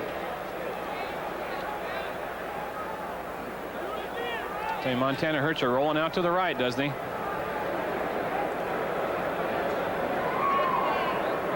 Saints told us yesterday, don't let Joe Montana roll out right. Whatever we do, we can't let him, they say. It's been 6 points on the board with a right. Defensive holding, number 44, decline a penalty. The result of the play is first down. Waymer was holding. Rice caught the ball, and it is first down for the 49ers. They'll play a first and ball at the Saint 34-yard line. 34-yard line. 1:31 showing. Plenty of time for Joe Montana. And a handoff. Didn't fool anyone to Roger Craig. James Haynes was there. Haynes is particularly active. Montana hands that ball forward on the draw. They have a name for it we can't use. This is a family show. 49ers call a timeout. They have 2 remaining, and let's catch up right now. Detroit leading Green Bay 14-6 at Pontiac, where they haven't lost. Buffalo putting a shocker on Pittsburgh. The few years of Steelers may be out of it before the last week of the season. The Giants, who are trailing 7-0, now leading. Tampa Bay and Indianapolis tied 10-10 second quarter. That one. Cincinnati 24, Washington 7. If the Redskins lose and the Giants beat the Cowboys, the Giants will wrap up their first division title since 1963. Cleveland leading Houston 14-7. 49ers would also be assured of at least a wild card berth with a victory over the Saints if the Washington Redskins lose. So a lot of clubs are looking at that Cincinnati-Washington game. Montana after the conference, 2nd and 10 on the Saints 34-yard line. I think we haven't heard much from Ricky Jackson today in these situations. This is the kind of situation where he usually comes to the front, blitzes, leads the club in sacks, but they've done a good job of handling him so far this afternoon. Montana being chased by Bruce Clark and throws it away. Dwight Clark covered by Dave Waymer. Blitz Jackson that time from his left linebacker spot, blitzing up inside, and Randy Cross was there to pick him up. There's Ricky Jackson. Leads in tackles, as you mentioned, also leads in sacks with 11. He told us yesterday he should have 20. He's been double teamed a lot, but says without question this is his best year. 3rd down and 10.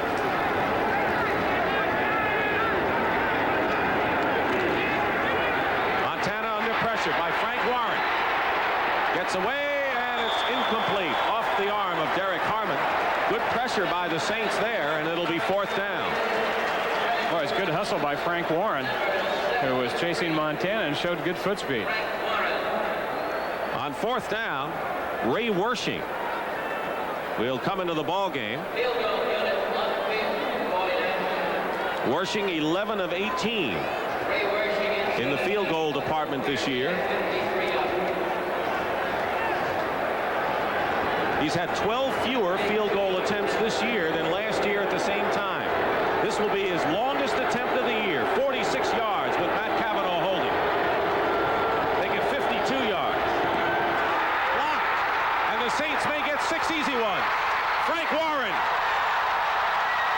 will score.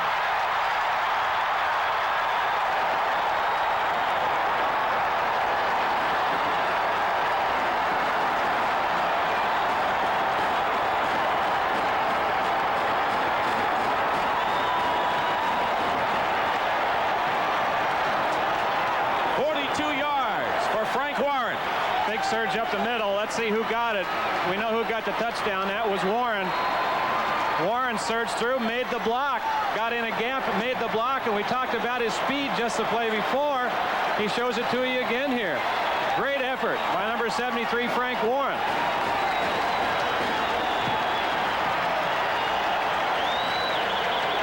Turned on the crowd, and Frank Warren wants that football. Can you blame him? What a thrill, huh? Fifth year out of Auburn, and Morton Anderson with Merkins holding will try to give the Saints their first lead of the ball game. And he does with 1:01 to go. Frank Warren with the touchdown, and it's 10-7 in favor of the Saints. A penalty marker is down.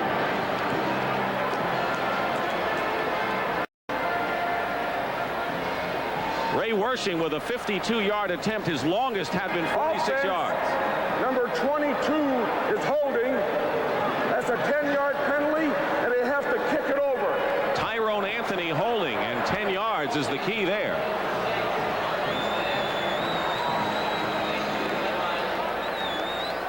Anthony pleading his case to Ben Dreith, and Morton Anderson will have to try it again, so it is still 9-7.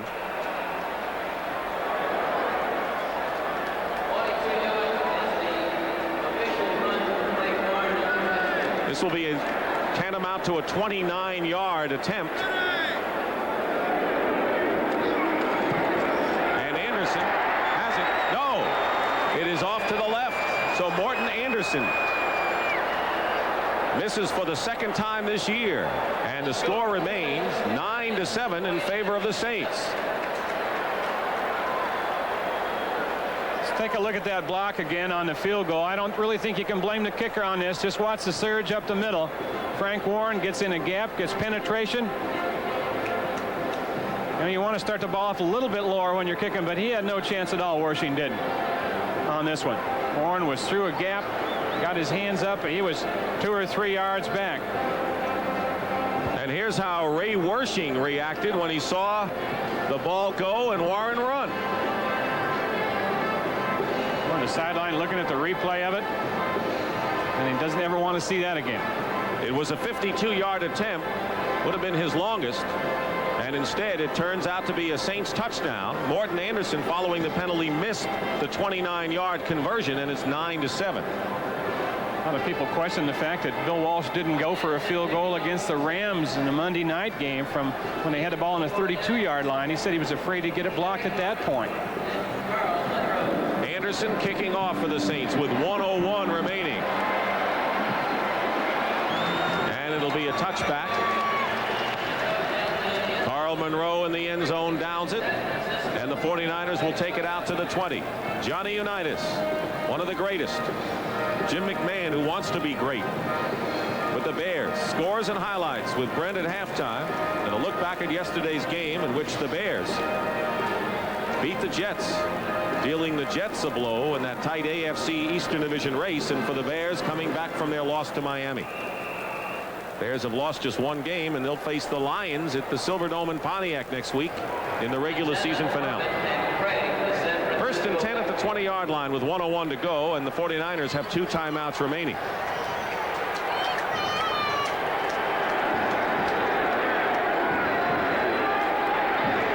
Swings it out to Craig.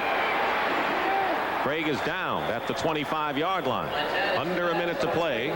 Len Red and Johnny Poe make the tackle. Montana has struggled maybe more against New Orleans than any other team he's played against. I think without question. 2nd and 5. Harmon gets by a defender.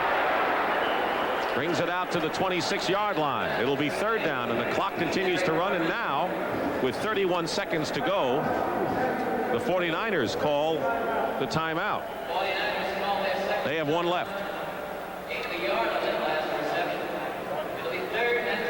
3rd down down and 4. Now that could have been a timeout that the Saints might have called if the 49ers hadn't. Well, yeah, with 31 seconds, I'm not sure whether they would or not, but the situation right here for the 49ers, they're in an area of the field where they can be real risky with what they're going to do on this third down. They get another turnover, and New Orleans would have time for 3 points, a 3-point try for sure, and perhaps a couple chances at 6. So what they do here, they're going to have to be pretty careful with it. And of course, if by calling the timeout, they give the Saints kind of a breather now. And as you mentioned, despite the fact he missed that 29-yard conversion, Morton Anderson has a 55-yard field goal this year, longest in the NFL, in the NFC anyway. 3rd and 4. 9-7 New Orleans. Montana to Craig. He'll have the first down. And plenty more to midfield. There's a loose ball, a fumble, and the 49ers recover. Gain of 25 yards, and the 49ers recover the loose ball. Take a look now. Ricky Jackson on the coverage here of Craig. Craig will slip out over the middle. And Jackson got picked off again by the official. The official got in play. Jackson had to hit him in the back, try to get around him. Well, the officials ran a couple picks today. 49ers have called a timeout. There's the scramble. Ricky Jackson picked up the loose ball. So with 20 seconds to go, the 49ers are all out of timeouts. And they may be looking at one play to set him up for a possible Wersching 3-pointer. When Wersching attempted that 52-yarder, he had been the last kicker in the league without a 50-yard attempt. But Bill Walsh has to feel a lot of uneasiness at the way this game has gone so far. This is the way a lot of those games have gone that they've ended up losing. And we did that opening game against Minnesota when they self-destruct, kept the game close, and lost at the end. That's been the pattern of all their losses, except for the Bears. 20 seconds to go. 1st and 10. Montana. Incomplete. Ball kind of hung out there for a while. Almost intercepted. It was intended for Solomon. Johnny Poe almost picked it off. 14 seconds remain. Tried here now. Poe's the cornerback. He makes a good move at it, has it in his hands, and just can't hold on to it, or that was an interception for number 25. 2nd down and 10.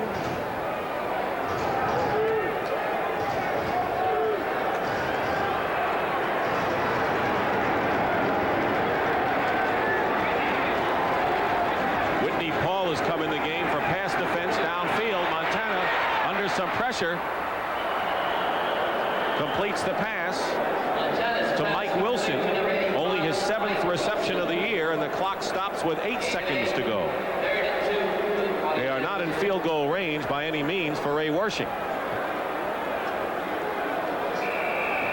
It'll be 3rd down and 2. Wilson with 7 receptions, but one of them for a touchdown, as Ray Wersching gets set for a possible long field goal attempt. They're going to have to go out of bounds, though, and quickly. Anything down the middle won't do him any good. Pass to Mike Wilson out of bounds with 4 seconds to go. The ball is at the 38.5-yard line. Think about a 56-yard field goal if they wanted to try it from here with Wersching. Well, he tried a 52-yarder and it backfired. You'd almost think that he wouldn't want to at this point, but you know, you can't let one block sway you confidence-wise and confidence in what your people can do. But he's got Montana in there, so it'll be going downfield. Playing it straight with 4 seconds to go. Solomon, Rice, Clark, and Wilson, 4 wide receivers in a Hail Mary situation. Montana will run out the clock. Out of bounds, and that's the end of the first half. The crowd likes what they've seen. Not so much this man, though. That's the end of the half. It's the Saints 9 and the 49ers at 7. quarter, but the big play of the ball game came when the 49ers were leading 7-3, and for the second week in a row, the 49ers had a kick blocked. Something you don't usually expect to, Dick. It came from almost right up the middle. Frank Warren, number 73, came in a gap between Michael Carter, who's in there for blocking purposes on these situations, and Keith Fahnhorst. A good, individual effort by him. Get the penetration, get the hand up, and then the ball bounced right for him, and the New Orleans Saints right back up into his arms. Nobody in front of him. He strolled in with it, and that was a big play in the first half. The conversion was missed following a penalty by Morton Anderson, so the 49ers are a field goal away from taking the lead. But the fact is that this game reminds you of so many of the struggles that the 49ers have had against teams that you'd expect them to roll over. No question. I imagine at halftime, Bill Walsh didn't have to do any reminding of games past. I think he probably told them 2 games left. You win them both, you're in the playoffs. It's a new season. There's a lot of money involved. The players know that. I would imagine this half that we might see more of Jerry Rice than we did in the first half, and Dwight Clark, and perhaps Freddie Solomon. 49ers have got to get the ball downfield a little bit more than they have. New Orleans, on the other hand, this is their type of game. This is the way they wanted it. Close. They can continue to run the ball with Earl Campbell and stay close till the end of the game. I'm sure Jerry Rice's family from Crawford, Mississippi, just 2 hours from New Orleans, would really like to see him get into the flow a lot more. We'll be back with the second half kickoff in just a moment. Is the Superdome in New Orleans, where the Super Bowl will be held, and the San Francisco 49ers, who know that it may be a long road back to defend their title, would like nothing more than to be playing late January right on this very field. But they've got a lot of things to do and take care of a lot of business before they can even think about that. Wade Phillips would like to win another big one. He beat the Rams. If he could knock off the 49ers, it'd be a feather in his cap. Morton Anderson will be kicking off to Carl Monroe and Derek Harmon. As we start the second half, 9-7 in favor of New Orleans, and it's Derek Harmon at the 5. Harmon is tackled at the 20-yard line by Earl Johnson, who was just activated this week. There's Joe Montana, who completed 13 of 24 for 150 yards. His touchdown pass was to Dwight Clark, 25 yards. Tremendous ad-libbing on the part of the two of them, particularly Dwight. And now it's a new half, and Montana's Niners are behind.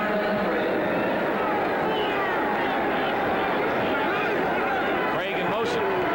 Montana up the middle of Russ Francis. And he's close to the first down at the 30-yard line. Tackled by Jack Del Rio. Russ Francis is having his best year as a receiver in his career. They bring Roger Craig out of the backfield. To the left, you'll see him just leaving your picture. That kind of loosens the linebackers up in the middle, creates a dead area. Francis finds it. Montana finds him. First catch of the game for Russ. 1st and 10 at the 30-yard line.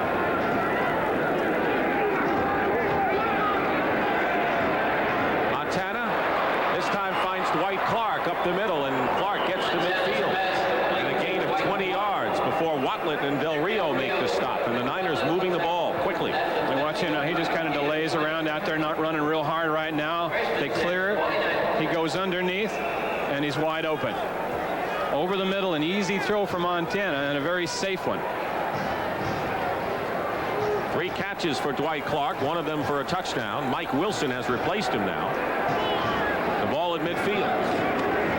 Harmon hit behind the line, and a fine play by Glenn Red. Knife through to make the tackle. Had to be on a blitz that time, or that was one of the great reads in the history of the National Football League. 58, Glenn Red now to the left of the official right there. Yeah, he was on a blitz. He was starting in right immediately and then adjusted it when he saw the play, and he hit Harmon in the backfield.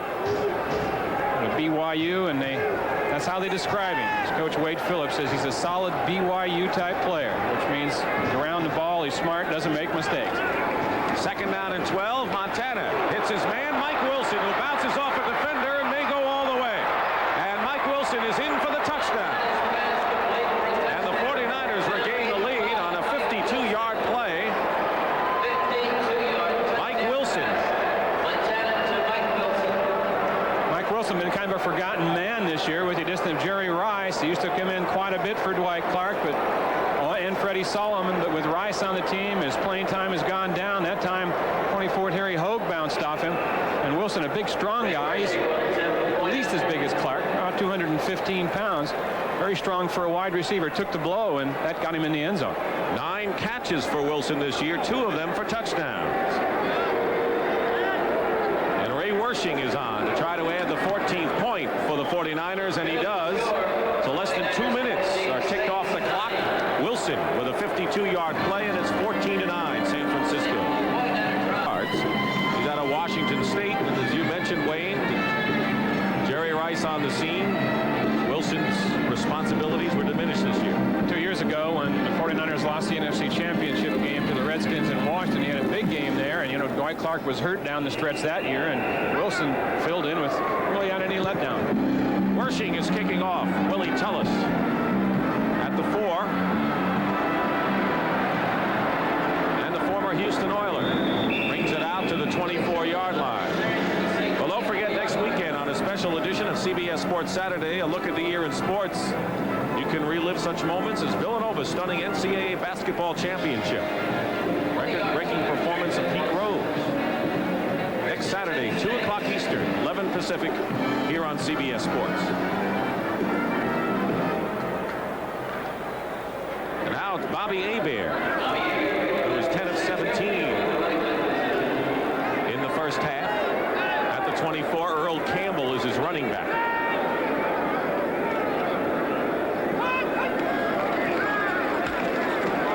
Hebert going deep. Goodlow. He'll score.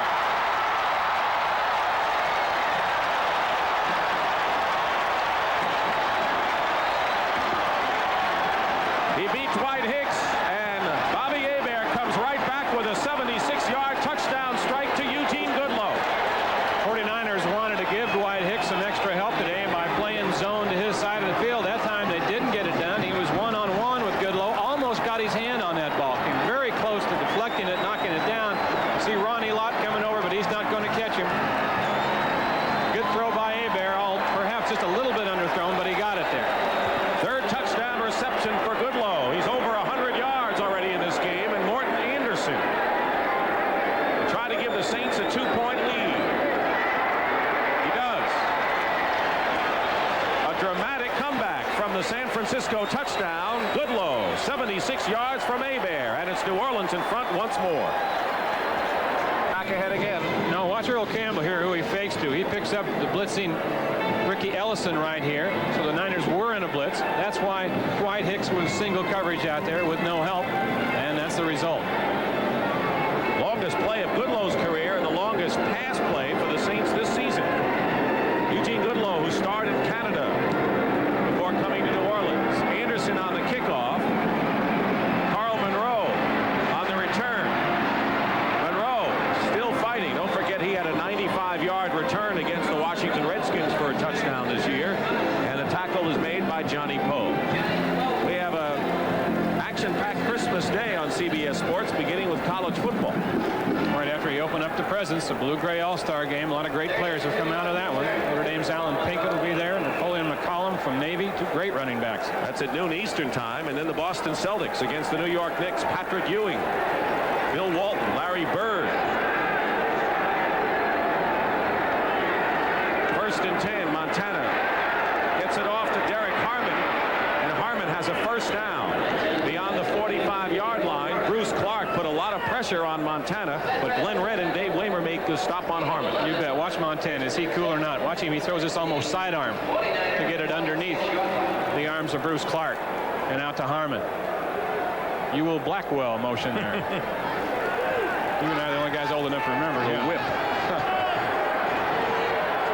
We've had a lot of fireworks so far, and we still have 12:02 remaining in this third quarter. Montana under pressure, gets it off to Craig. Dives forward to midfield. Craig catches everything. Oh, he does, and he makes people miss him, too. That was Glenn Redd out there. Redd came back to make the play with help from Tony Elliott, and Craig has caught 6 passes for 68 yards. Joe Montana has completed his last 7 attempts. We've had 2 explosive touchdowns here in the third quarter. Montana to Mike Wilson, 52 yards, and on the first play following the kickoff, Hebert to Goodlow, 76 yards for the Saints. Here's Craig trying to go outside,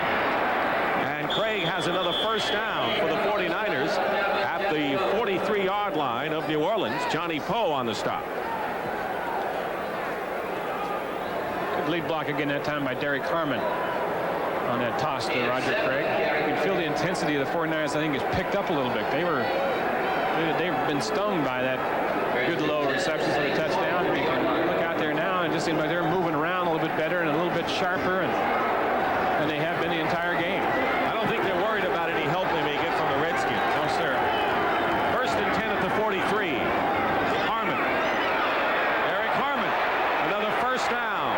Ridden out of bounds at the 26-yard line of the Saints. And it was Johnny Poe again chasing it. Let's take a look now. John Ayers is the left guard. He kind of seals on the nose tackle and then scrapes off and gets a block on the linebacker. Russ Francis with a good block. And Harmon isn't touched until he's downfield. Bill Walsh told us yesterday, as much as they miss Wendell Tyler, they know that Derek Harmon is a pretty good runner in his own right. Well, they thought perhaps he might be as good running to the outside as anyone they have on the team. He's averaged 6 yards a carry. 1st and 10 at the 26. Craig hit hard by Bruce Clark. Not too many people stop Roger Craig with that much impact. Green Bay has come back against Detroit in the 3rd quarter. So is Pittsburgh against Buffalo. Cleveland leading Houston 21-7. And Dallas and the Giants in a shootout. Division title could be won if Dallas wins. 2nd and 7. Montana.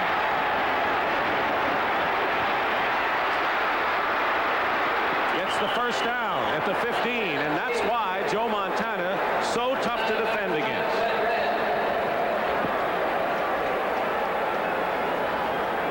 Take a peek at Russ Francis, number 81, the tight end. He gets an inside release right here from Terry Hogue. He's downfield. Now Montana's rolling over to the left now and can't look downfield because he's dodging people. Does this guy want the ball or not?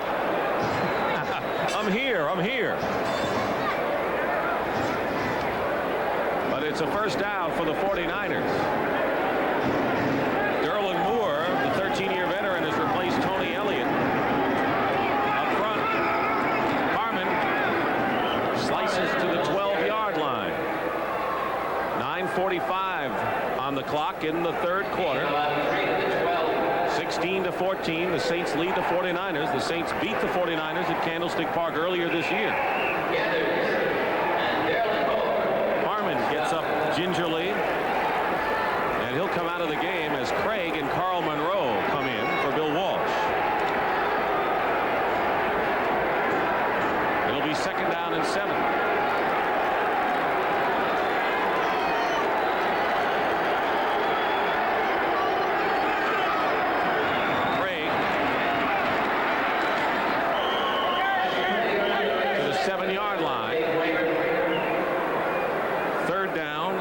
Dave Waymer on the tackle.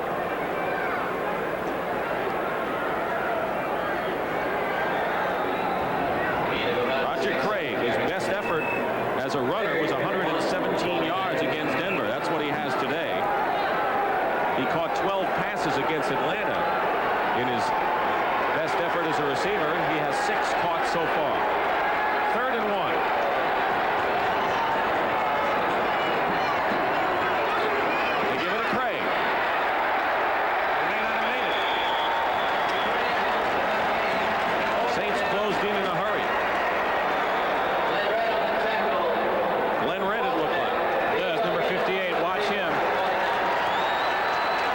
Sees the flow, steps right in the gap there and makes the play along with help from 24 Terry Hogue and number 50 Jack Del Rio, but Glenn Red on the initial hit.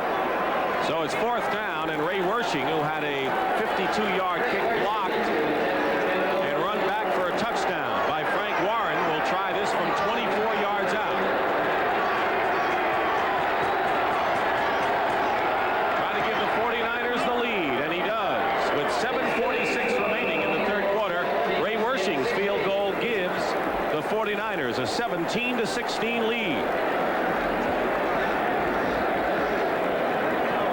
12 of 20 field goal attempts this year. His 24-yarder giving the 49ers a 17-16 lead. Keep in mind, then what looms large is Morton Anderson. Missed conversion following a penalty. A 29-yard attempt missed. And it's a 1-point game. 49ers leading. Tyrone Anthony and Willie Tullis are back. Wersching kicking off. Into the end zone, and Tullis will down it there for a touchback. Plenty of action next Saturday on CBS Sports, beginning with a special edition of the NFL Today. The last 20 years and how things have changed over those 20 years. We talked about that earlier, Dick. You know, I'm just much more the field that these guys use, and I'm never going to be one of those guys that say, when I played, we were better than. We're not. That's good, because that makes you kind of boring if you do. You're not that, that's for sure. The game next Saturday, following the NFL Today, the Redskins against the Cardinals. Should be a barn burner. 1st and 10 at the 20-yard line. Wayne Wilson is the running back. Hebert off to Wayne. Wayne Wilson to the 20. Takes quite a hit from Ronnie Lott. Eric Wright also in on the play. Lott, of course, moved from cornerback to free safety, and the switch apparently has worked for the most part, particularly for Lott, as you look at how the quarterbacks have done. Pretty good days, you know, by both of them. One thing that's impressed me with Bobby Hebert, and the fact that he's taken over here towards the end of the year, is he hasn't given the ball up much. He has not thrown very many interceptions. None so far in this ball game, and that's pretty unique for a young guy, you know, really making his first starts in the National Football League. 2nd and 3 at the 27. Wilson tries to spin his way to a first down. He's shy, however. Ricky Ellison and Jim Farnhorst on the tackle. Colts and Buccaneers tied in the 3rd quarter. Atlanta leading Minnesota could deal the Vikings a critical blow in their flickering playoff hopes if the Falcons were to win. Detroit leading Green Bay at Detroit, where the Lions haven't lost. 3rd down and 1 for the Saints.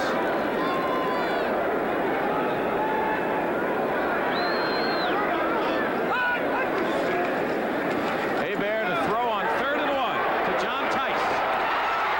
Incomplete. Looked like he had it, but it was jarred away.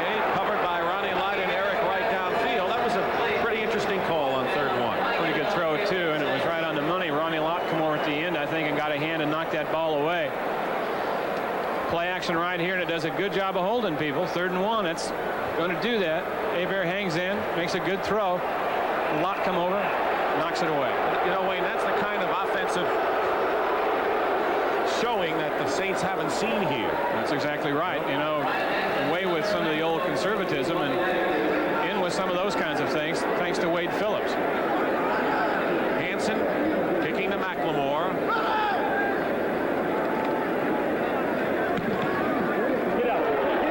Tremendous punt by Hansen. Sends McLemore back to the 15. Bobbled it. Recovered. And brings it out to the 26-yard line, where Ricky Jackson makes the stop. A 56-yard punt by Hansen. Now you know why he went to the Pro Bowl and was top rookie last year. More scores for you. Buffalo over Pittsburgh. Chuck Knowles, Steelers coming back in that game. Cleveland 21-7. And the Redskins are within a touchdown of the Cincinnati Bengals. You know what's on the line. And so do these teams. Danny White out of the game again. Bruised left shoulder. He came back and then was knocked out again. 1st and 10 at the 27. Montana completes to Dwight Clark. There's an example of how valuable Joe Montana is, where he turns a sure loss into a 2-yard gain. Yeah, no question. Just moving around out there, and take a look at it. You'll see Clark over on the left-hand side. He'll run a turn pattern as Montana breaks out of here now. And watch him look around and see who's by him. Nobody. So he stays right there, and Montana gets it to him. Ricky Jackson on the tackle. Gain of 2.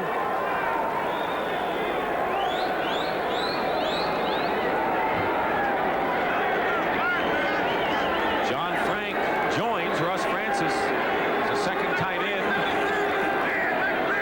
2nd and 8.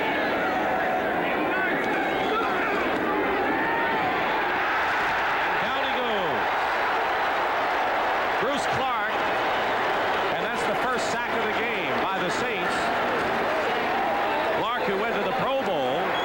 is 7.5 for the year. See how he got it. It was an inside rush. Looks like the 49ers got confused in their blocking scheme. He was in the gap between Randy Cross and Fred Quillen, and neither one of them basically picked him up. Cross slid out, and Quillen didn't slide out enough to get him. Clark roughed Joe Montana in the first half, then was called for unsportsmanlike conduct right before Montana hit Dwight Clark with a touchdown. 3rd and 13. Montana incomplete.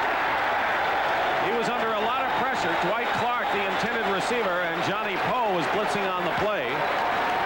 But it looks like the Saints are an aroused team here with a chance to pull another upset. It's a good job of coverage downfield that time anyway, Dick. Had Montana been able to move around and look downfield even more, no one was open. So here's Max Runeker. Willie Tullis. Back for the Saints. Chance to run it back. At the 40, Tullis will give the Saints good field position. Jim Farnhorse makes the stop, but the Saints have it on their own 45 when we return to the Superdome. 2 seconds remaining in the third quarter. The 49ers lead the Saints 17-16. Maybe the Niners are not looking at the scoreboard, but we are. And the Washington Redskins, with a field goal, have come within 4 points of the Cincinnati Bengals, and they could really make life miserable, besides helping themselves if the Redskins can rally and win that game. Redskins know one thing, Dick. They have to win twice, this week and next week. 1st and 10 Saints on their own 46-yard line, trailing 17-16. Earl Campbell powers his way into San Francisco territory to the 49-yard line, gain of 5.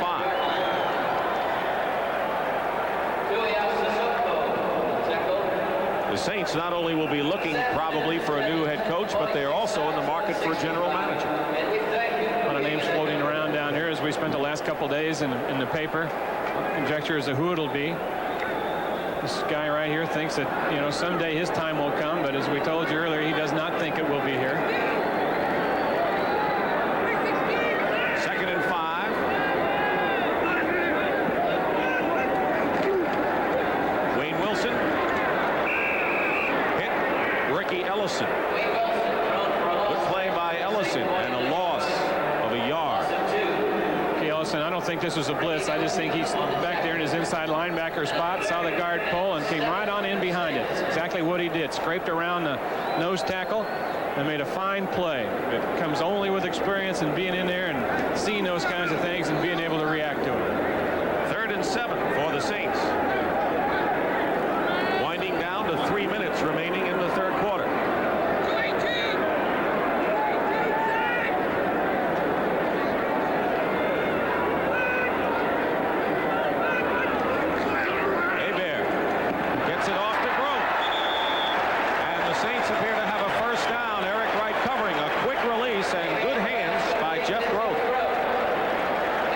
That time, but Hebert wanted to unload it quickly to Groth, who was running a slant in pattern right here. Threw it as he was backpedaling. Groth made a fine adjustment and made a good catch. I don't think there's any question that the Saints have found themselves a quarterback they can build with. It looks like it to me. I'll guarantee that. We've seen this, what, the 3rd time we've seen him this year, and he's been getting better every outing. Good numbers so far. 1st and 10 at the San Francisco 43. Wilson trapped behind the line by Milt McCall. The whistle had blown. The minor fracas is quelled in a hurry. Brad Edelman. This is the play that they've been running with some success. A counter step right here, the off guard and tackle pull, but McCall gets down inside and makes the play in the backfield. 2nd down and 13 now for the Saints. They're not quite within range for Morton Anderson. Less than a minute and a half remaining in the third quarter.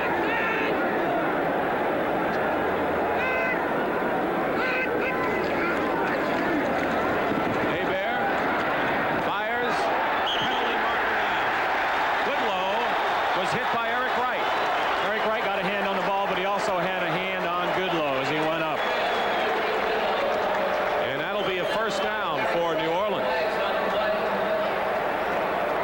defense, pass interference, 21. That's a first down. Remember, Hebert hit Goodlow with a 76-yard touchdown pass, the longest completion in 6 years, and this was a first down on interference. Eric Wright's in pretty good shape here. Goodlow runs a comeback pattern, stops there and going to move back towards the ball. Watch the right hand there of Eric Wright. Around his waist, good call. 10-yard penalty, first and 10 Saints on the 49ers 36.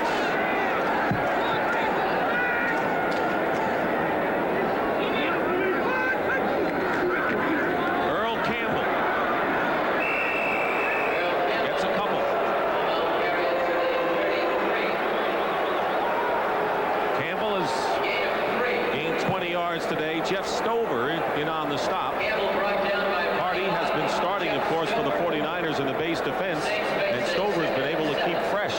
He had been starting most of the early season. Stover has somewhat of a knee problem too, and it's helped the 49ers to have Hardy come in there, and while Stover was recouping, to play some good defensive end for him. 2nd down and 7 at the 33, and they are within range for Morton Anderson.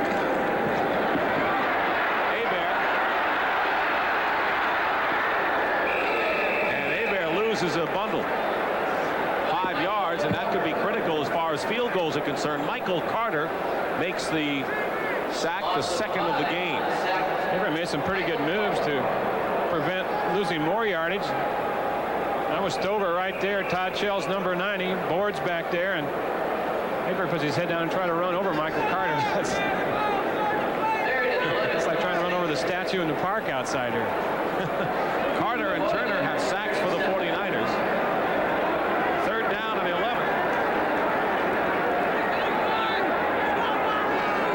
Ball at the 37 of San Francisco. This may be the last play of the 3rd quarter. Hebert.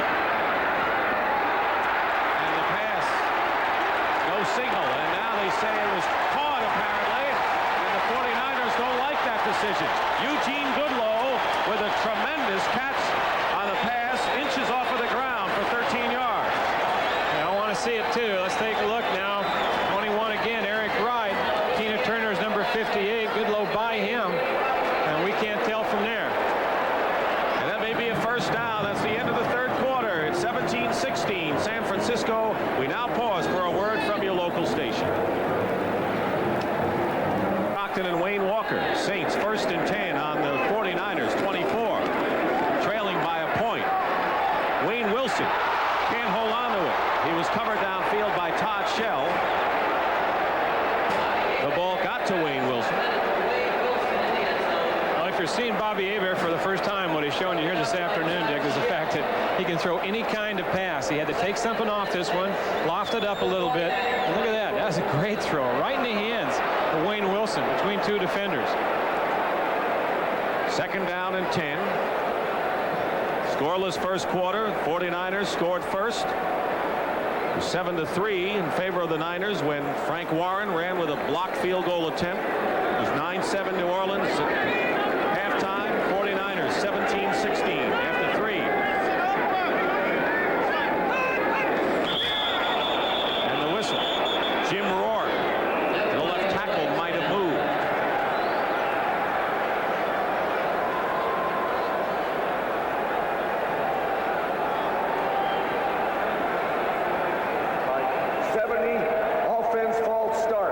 That's who it was. Rourke, his 6th year originally with the Raiders, and played 5 years with Kansas City. Here are some scores.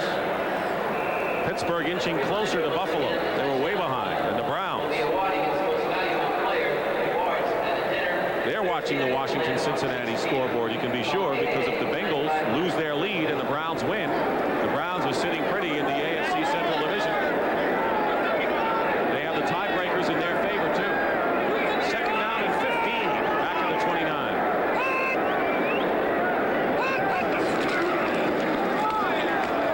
Wilson.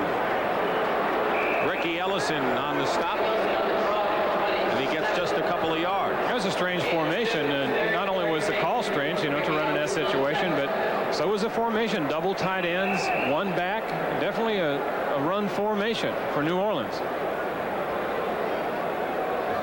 3rd down and and 13. Less than a minute going by, and Wade Phillips.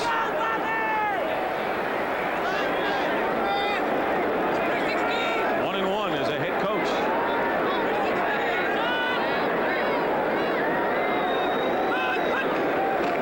Hebert on a quarterback draw.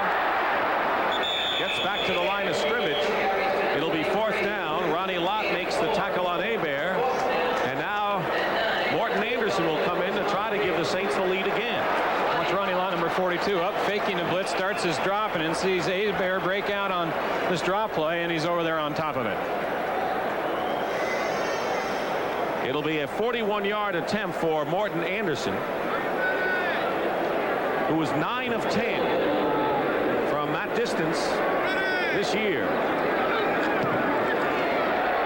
Anderson's kick is good, and the Saints regain the lead.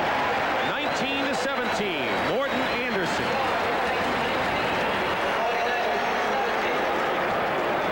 Field goals in a row, and 2 of them today from 40 or more. 11 out of 12 from that range this year. But Anderson has missed an extra point following a 10-yard penalty. Will be kicking off to Harmon on the left and Carl Monroe on the right.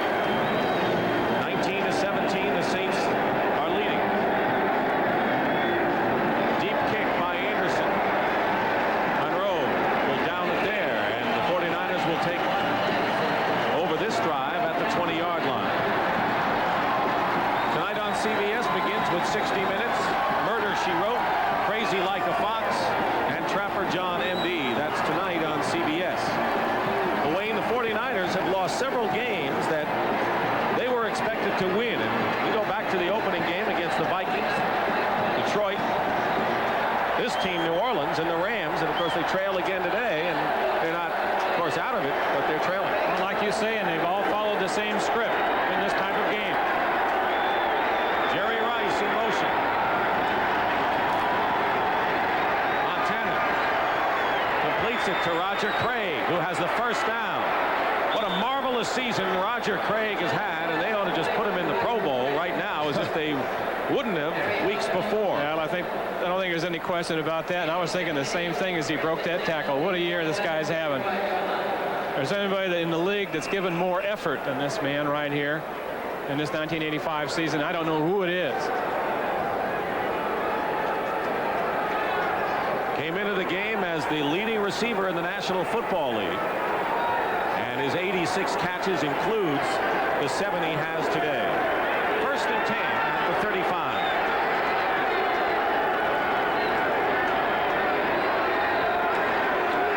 Montana going deep for Jerry Rice. And there he is. Johnny Poe makes the stop. But as Wayne Walker mentioned at halftime, Joe Montana's going to have to start looking to number 80. And he did there, a 43-yard gain. Trying to cover him from the line of scrimmage. Pretty tough job unless you can get a bump on him right off the bat. And he didn't and couldn't. New Orleans had 9 men up on the line of scrimmage that time. So it turned out to be man-for-man coverage. You see the safety Watlet coming over, but it was much too late.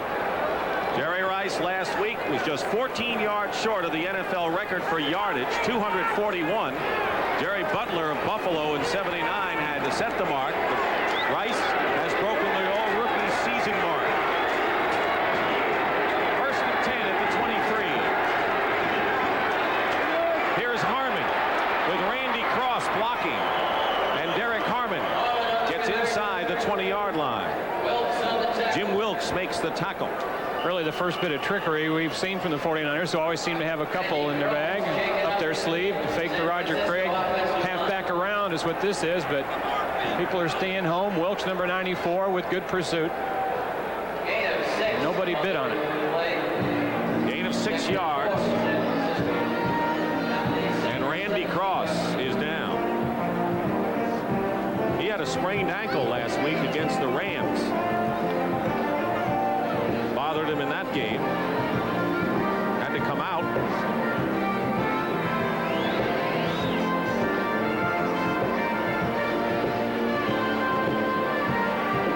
Randy Cross was the lead blocker on that last play we talked about. He'll be in front of Derek Harmon. He's number 51. be left of your screen right here. He throws a block. Harmon cuts up inside, and then he almost gets leg whipped from behind by the man who came in to make the tackle, Wilkes. Guy McIntyre is going to replace Randy Cross at right guard. The update on Roger Craig is trying to become the first player in history to gain 1,000 yards as a receiver and a rusher, and we'll do that for you when we return. From an accident a couple of years ago. He had a broken leg. He's got such a high threshold of pain. You see how he got it again as he was kind of like leg whipped from behind by number 94 Wilkes as he's making the block. But we couldn't tell how bad it was. You see, it did get him on the knee. He was pointing at it, shaking his head on the way off the field, but if anybody will come back from it, he will.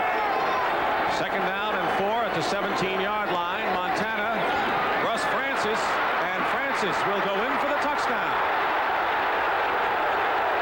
And now the Saints are saying he did not get in, and Jim Wilkes told by the back judge that Francis crossed the plane of the goal line, and it will count as a touchdown. Doesn't have to have possession of it in there. He just has to be over the plane of it. Hogue comes over, number 24, and it'll give him the hit about the 3-yard line right here. He ends over. The ball came out. I tell you, New Orleans may have had a case. Tough to tell from that angle exactly where Francis was as he crossed the goal line, and whether he had possession as he was crossing the goal line. And that's a tough angle to look at, too.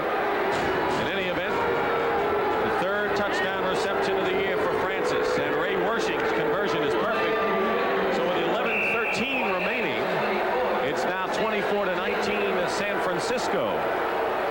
We're going to update Roger Craig for you. No one has ever gained 1,000 yards in receiving and rushing. Right now, Roger Craig needs 33 yards. That's his number, receiving, to go over 1,000. 63 yards rushing, and he's certainly within range of those. And more important for Craig right now, his 86 catches are a new 49er receiver record, breaking Dwight Clark's mark. Single season record, and of course Dwight Clark this year just broke the 49er career record for career reception held by Billy Wilson. And on the day he did it, Dwight Clark said, "I'm just keeping that record warm for Roger because he's going to go by me sometime also." Randy Cross has a sprained knee. They'll check him for x-rays. He won't return. Dwight Clark caught 85 passes 4 years ago, and now Roger Craig breaks that mark with 86 in a single season. There's the scoring drive. Joe Montana with his third touchdown pass of the year, giving him 25 on the year, of the game, I should say, giving him 25 for the season. And the 49ers still not out of the woods, though, Wayne. 24-19 with a lot of time remaining.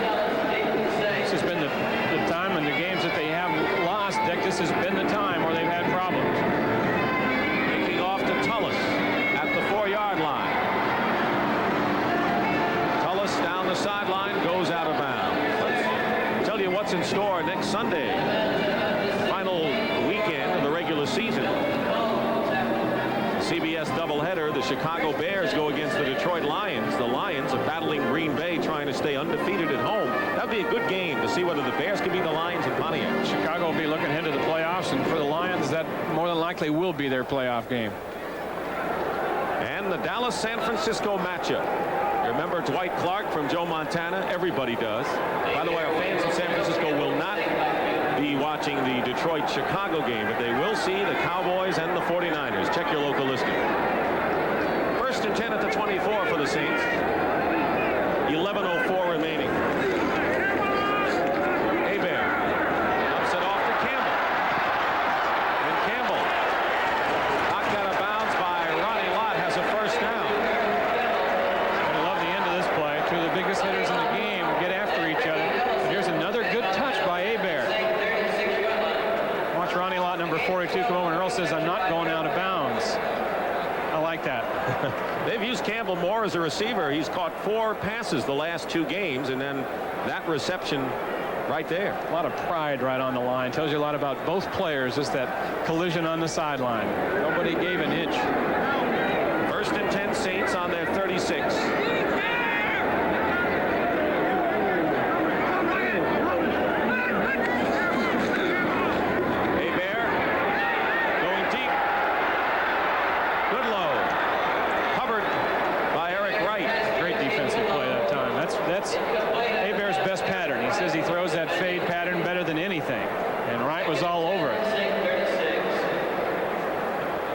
working here against Goodlow, looking back, sees the ball is in the air, forgets the man, starts to play the ball. Great job. Well, those two have battled all afternoon. Goodlow has won some and Wright has won some. Goodlow, of course, on the receiving end of a 76-yard touchdown play. Longest play in 6 years through the air by the Saints. 2nd and 10.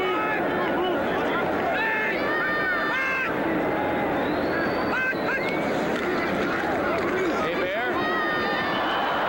Tice unable to hold on and covered by Dwight Hicks.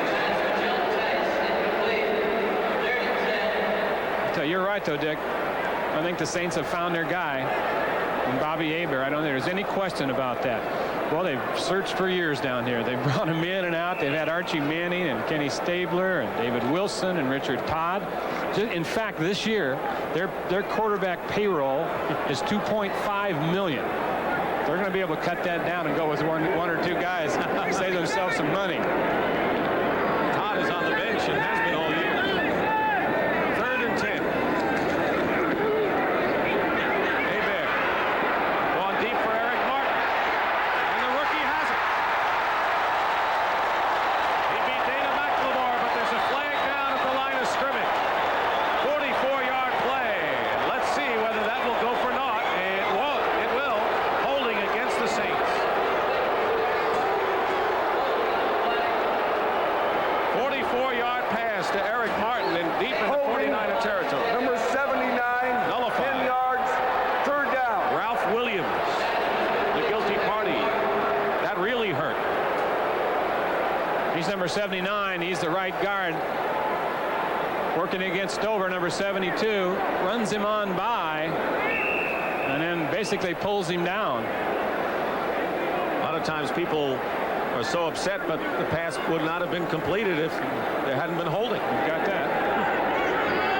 3rd down and 20 for Hebert. Back on his own 26. 10 minutes, 19 seconds remaining in the 4th quarter. Loads of time. Hebert got away from danger. Dwayne Board was putting the chase on. Stover and Dean finally make the stop on Hebert, who carries it out to the 32-yard line, but it's 4th down and Brian Hansen will come in to do his job. We'll send Dana McLemore back.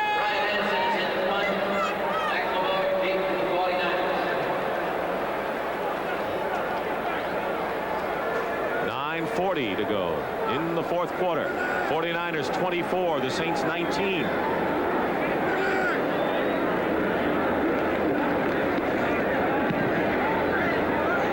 Biggest lead in the game was 7-0. First score of the game by the 49ers as McLemore runs it out of bounds by Ricky Jackson. A timeout here in New Orleans. Of the San Francisco 49ers season, it's been up and it's been down. Right now they have it in their grasp, perhaps open up a substantial lead with 9:22 to go. The question is, will they? Just as in the season, the question is, are they going to close it out with 2 wins, get into the playoffs, and right themselves before it's too late? This was the time in a game when they were going well last year that they'd sit on the ball and run it with Tyler and Roger Craig and consume time and stay in front. Craig, he gets the call there. And Roger Craig, off and running, has a first down in Saints territory, out of bounds at the 40-yard line by Terry Hogue, and a gain of 24 yards. Ricky Jackson missed a tackle. I think what's amazing, I think, more than anything right here is this guy's stamina. You know, this has been a long season. All the carries, all the receptions, all the time he's had the ball. In this game, it's warm down on the field, and he's running now with the same stamina and endurance as he did in the first quarter. He needs 39 yards to go over the 1,000 mark rushing. Bill Ring, who was activated from injured reserve, in the backfield now with Derek Harmon. Harmon gets the call and gets 2 yards to the 38-yard line of the Saints. Ring is a good man to have in there. He protects the ball well. The Colts lead Tampa Bay 31-23. Atlanta, Minnesota, low-scoring game in the 4th quarter. Green Bay on Mike Douglas's interception. has them ahead of Detroit in Pontiac. Buffalo clinging to a 1-point affair against the Steelers. Cleveland 28-7 over Houston. And Cincinnati holding on over the Redskins. Dallas the same over the Giants. 2nd and 9 at the 39.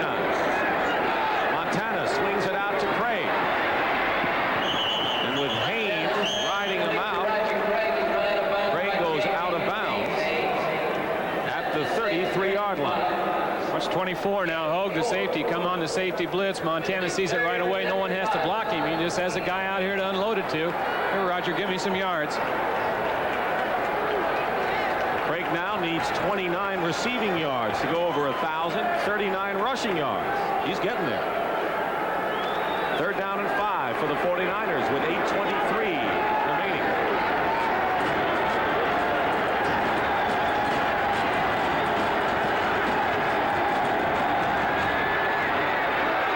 Penalty marker down. Craig receives it, knocked out of bounds by Whitney Paul. A penalty flag down, and the 49ers are about 1.5 yards shy of a 1st down. Did you see the catch? Another good one by Craig. He catches them all, but that will be brought back. Holding penalty called against San Francisco. Gary Hogeboom was out with a head injury. Steve Pallure is now the quarterback for the Dallas Cowboys. Offensive holding, number 62. 10 yards, 3rd down. Guy McIntyre came in for the injured Randy Cross at right guard. To the right of Joe Montana with the orange neck brace. And against Bruce Clark, and a little low hold. Ball back to the 45. 3rd and 15 for Montana. Montana calls his own number.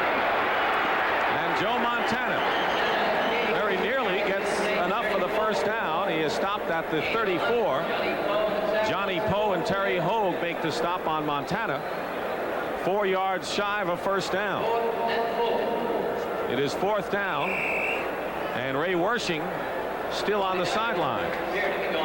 This would be a 51-yard attempt, and the 49ers are going to talk it over before they make a move. There's Wersching, who has kicked a 24-yard field goal, but had a 52-yard kick blocked and returned for a touchdown by the Saints. So it's decision time for Bill Walsh. And it looks, since he's talking it over with Montana, it doesn't look like we're going to see the field goal attempt, Dick, and it just has to be a situation that he's in that he's just concerned about that whole unit. He said last week when he didn't try the field goal against the Rams that he thought that perhaps Wersching had lost, some distance off his leg. I'm not quite sure that I agree with that, because I've noticed this year that Wersching's been kicking the ball on kickoffs much deeper than he has before. Now, of course, he's kicking indoors here, which is a lot easier than he's known at Candlestick Park. To sit up for you on that artificial turf. There's no wind currents or anything to worry about. But right now, Bill Walsh just doesn't have confidence in that field goal kicking unit, both blocking and perhaps Wersching's distance. He brings in Carl Monroe, a receiver out of the backfield, replacing Derek Harmon. It'll be 4th down and 4, and the 49ers will be going for it on the Saints 34. 24-19. The 49ers are leading.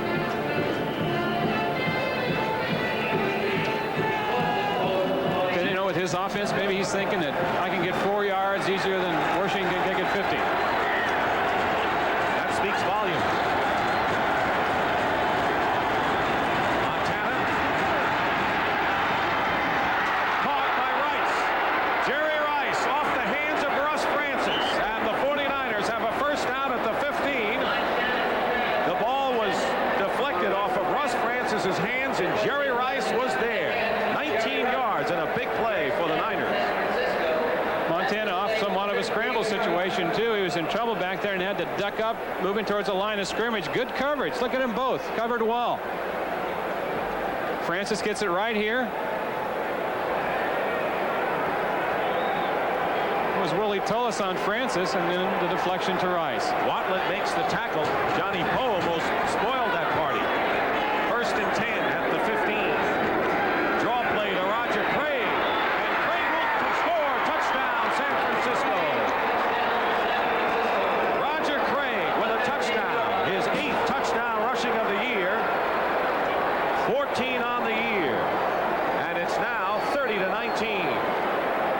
play. Bubba Paris gets a block. John Ayers.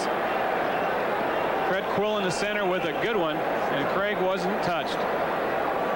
Job by those 3 men up front. So Craig now needs 24 yards rushing to go over 1,000 and 29 yards as a receiver. And Wersching will try to add the 31st point for the 49ers.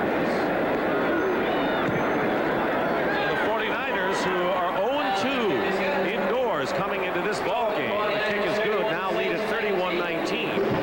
49ers had lost the opener in Minnesota, then lost in Detroit, trying to win their first game under the roof.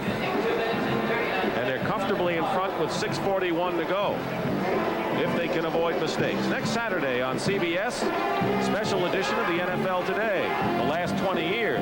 Equipment is also part of this. There's been a lot of changes in that area. I was just thinking about that with the guy playing here today, Ronnie Lott, with the shoulder problems he's had. He's changed the shoulder pads and doesn't have to worry about that shoulder anymore. That's at 3:30 Eastern, followed by the Redskins against the St. Louis Cardinals.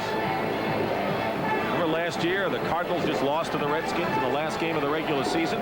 Cardinals have slumped, but what a satisfying thing it would be for them to knock off the Redskins if their playoff hopes are still flickering by And no, it would be satisfying for Jim Hannaford. 14th touchdown by Roger Craig breaks the 49er record of Joe Perry's 13 scores set back in 1953. So it's been a record year in many areas for the 49ers offensively. Yet their strength really has been the defense. Kickoff by Wersching. And it's Bobby Fowler bringing it back for the Saints with 6:32 remaining. Ball at the 29-yard line. 31-19, and this is the biggest lead either side has enjoyed today. 49ers going to work offensively to the tune of 274 yards in the second half. Bit of a surprise defensively now for the 49ers. Instead of having their nickel situation in there, they have their base 3-4 defense on the field. Ball at the 35.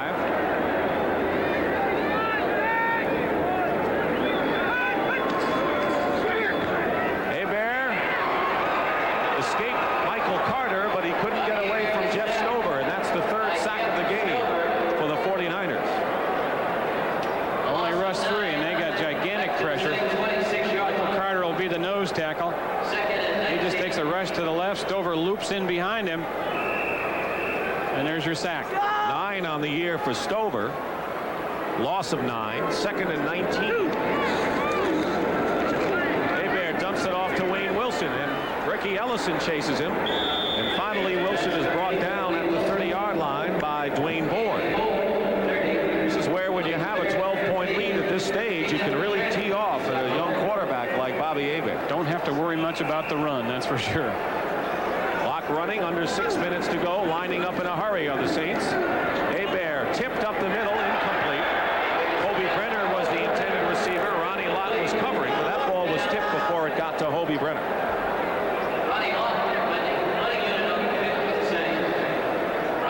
So quickly it's 4th down, and the 49ers hold, and Brian Hansen will come in to kick it away for New Orleans. And the 49ers will send Dana McLemore back. 5:53 to go. Way to go, offense! Saints led 19-17. For Russ Francis caught a 17-yard touchdown pass, and then Roger Craig ran 15 yards to open the game up for the 49ers.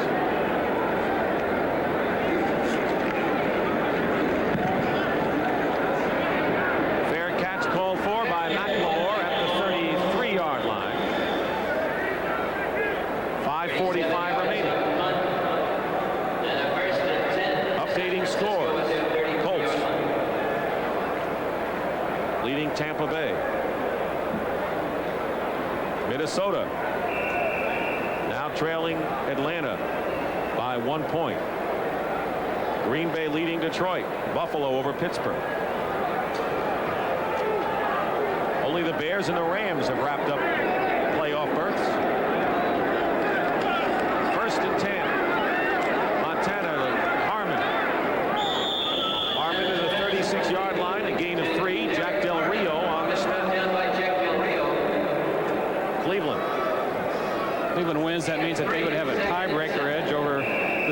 in Cincinnati. They went in tied with Cincinnati, and the Bengals cling to the 4-point lead over the Redskins. Same with Dallas, and they've used 3 quarterbacks, the Cowboys have, against the Giants today. White, Hogeboom, and Pallure. 2nd down and 7 at the 36. Montana's pass is caught by Mike Wilson. Good for the first down and out of bounds, covered by Dave Waymer. Wilson caught a 52-yard touchdown pass. Biggest play of his career. Montana has thrown for 3 scores today.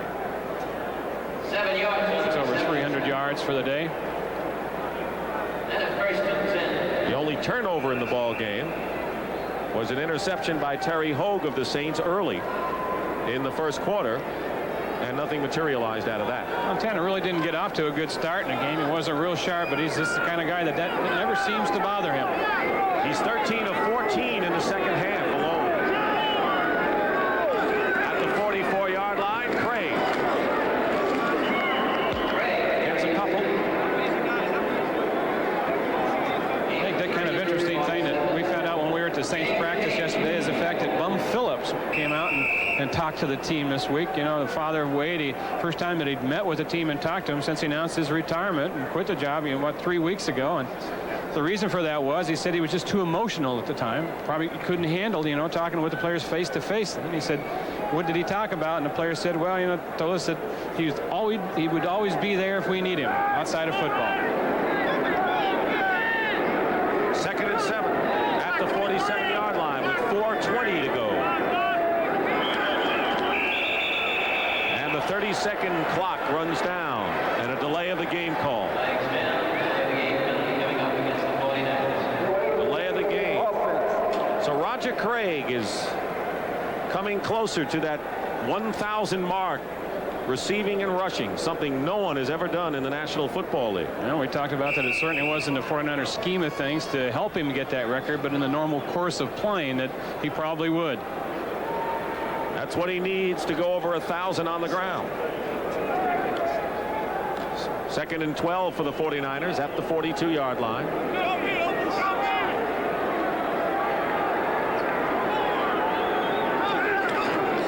Flip to Craig. Hit behind the line, and Johnny Poe puts him down. Back at the 40-yard line, a loss of 2.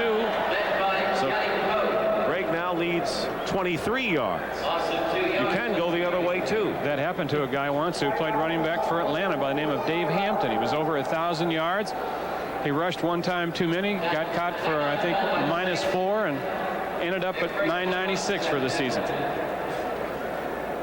Timeout Story has a timeout called for by the Saints. And a chance for us to remind you that next Sunday we have a doubleheader on the NFL, beginning with the NFL today at 12:30 Eastern Time.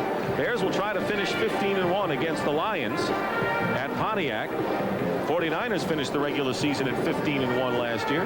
Bears have been a fun team to watch this year, no question about it. They've got great characters. They won a big one against the Jets yesterday. And then the Dallas Cowboys against the 49ers at Candlestick Park brings back a lot of memories. Somewhat of a rivalry, that has developed ever since that '81 season. One of the great pictures and glimpses of sport will always be Dwight Clark leaping high for that winning touchdown catch from Joe Montana. And there is Clark, who today caught his 8th touchdown pass of this season, a 25-yarder in which he was vintage Dwight Clark. 4 catches today, 56 yards. Say that he epitomizes the Bill Walsh passing game, his accomplishments over the years. The 49ers will be the first to tell you it's been a spotty offensive showing throughout most of this season. You wouldn't know it by the numbers. Craig leading the league in receiving. Montana rated #1 as a passer in the NFC. And that's the way it's been. 3rd and 14. Montana being chased by Frank Warren. And a penalty marker is down. John Frank hit by Whitney Paul, and we might have a penalty against the Saints. If that's the case, it'll be an automatic first down. If Frank catches the ball, it's 4th down and about 12. And that's what happens to losing teams, Wayne. As simple as that. You bet. It's just the frustrations that they've gone through here over the years. Number 44, defense, 5-yard penalty, and that's a first down. It's on Dave Waymer. It wasn't the Whitney Paul, John Frank confrontation. It was Waymer. Waymer's a cornerback out here. That's Mike Wilson. Number 85. Contact after 5 yards. That's all he needed. And so it gives the 49ers new life. 1st and 10 at the 45. Meanwhile, the Washington Redskins have taken over the lead from Cincinnati, 27-24. Craig up the middle for a couple to the 46-yard line. Gain of 1. Frank Warren makes the tackle. At one time, the Redskins were trailing 24-7.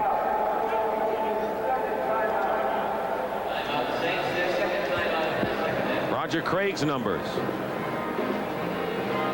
The 49ers hold on and win this game and then beat Dallas. The 49ers will go in as at least a wild card in the NFC playoffs. The Rams are playing St. Louis later today. They close on a Monday night against the Raiders in a tough game. If the Rams were to lose 2 and the 49ers win both of theirs, the 49ers would defend as NFC champions. One other scenario that we mentioned earlier, too, should Washington end up losing that game and the 49ers win here today, that means that the 49ers would qualify for the playoffs. George Rogers' 34-yard run put the Redskins in front with 7:25 remaining against Cincinnati. And, of course, you know there were cheers in Cleveland when that score went up because the Browns just about wrapping things up in the AFC Central. Final score, the Colts beat the Bucks 31-23.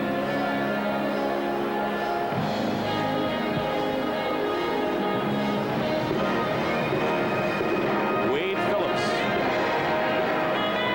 defensive coordinator, several years under Bum.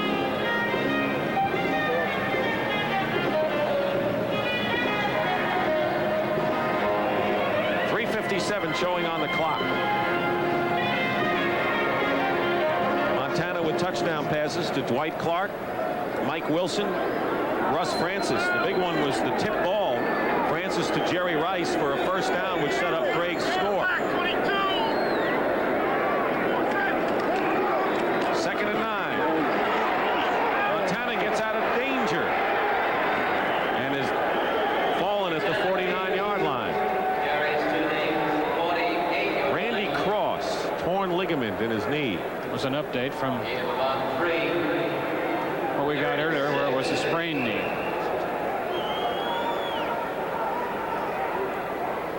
The Cleveland Browns, who are leading Houston, can clinch the AFC Central Division if they hold their lead and the Bengals and the Steelers lose. Right now, that's the case. 3rd and 6.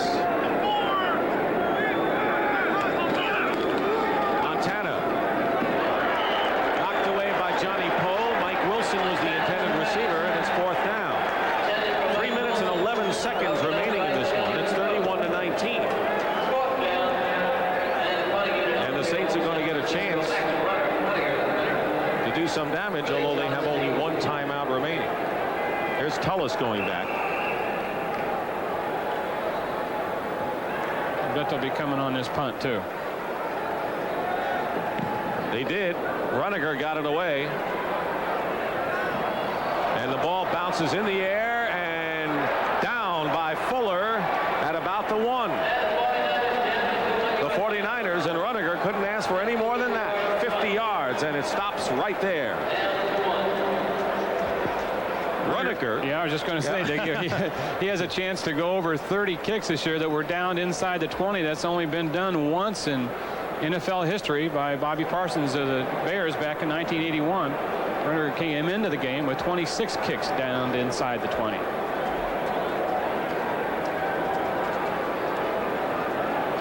Former Philadelphia Eagle. Cowboys now leading the Giants by 2 touchdowns, 28-14. The Cowboys win. They will capture the NFC Eastern title. The Giants Saints might need to win their season finale to gain a playoff berth. 1st and 10 on the 1.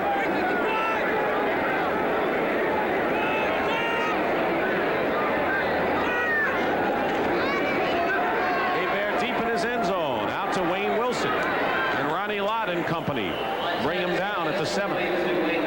Under 3 minutes to go in this one. They're leaning on Wayne Wilson a little bit. The 49ers are. Quickly lining up. Hebert, who has looked good despite the fact his team trails 31-19. Good low, out of bounds. First down for the Saints at the 19-yard line. 11-yard pickup. Hebert's impressive. He has such a quick release. It's not a Dan Marino release, but it's probably the next best thing to it. Gets that ball up there and holds it up, and the next thing you know, it's gone. Plus, he has the escapability aspect.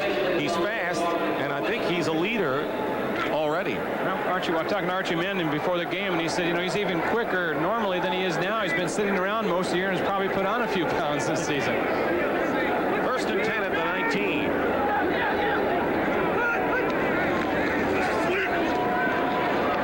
Batted down by Fred Dean. Incomplete. Wayne Wilson was out to the left. What the Saints need, if they can do it, is to score a touchdown and then recover the ball on an onside kick. It's a long shot, but we've seen some things happen, haven't we, this year? We had one that we're still shaking our head over in Philadelphia. Vikings trailing 23-0, winning 28-23. There were 6.5 minutes left when they went to work. 2nd and 10 for Hebert and the Saints at the 19.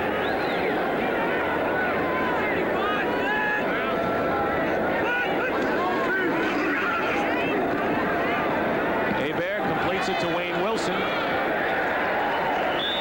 Second effort, they had given him a first down at the 31, and it does. The clock is running. Saints would like to get one more playoff before the 2-minute warning, and the 49ers are not in a big hurry. And they're not going to be able to do it. There's the 2-minute warning here at the Superdome. In the 4th quarter, the 49ers lead. With 2 minutes to go, the Redskins are leading Cincinnati, and Dallas has a 2-touchdown lead over the New York Giants. If those scores all hold, the Giants and 49ers win next week, they will clinch wild card berths. Of course, keep in mind the 49ers are still alive for the NFC West title if the Rams lose their both their games and the Niners capture both of theirs. 1st and 10 at the 31-yard line.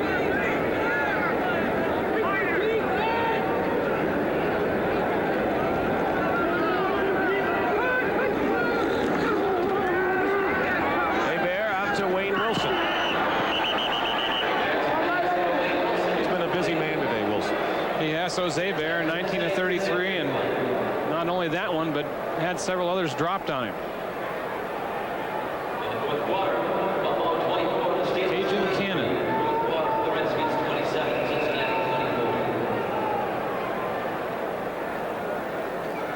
Brent will bring you up to date with the scores and the playoff picture coming up after this game. 2nd down and 10 at the 31.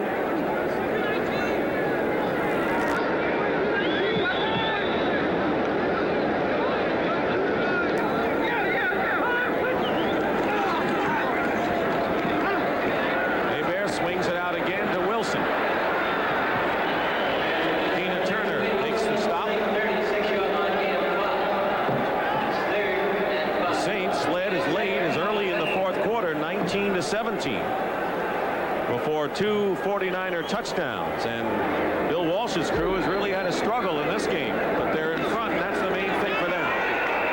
Then Tuiasosopo gets the sack. That's the 4th of the game for the 49ers.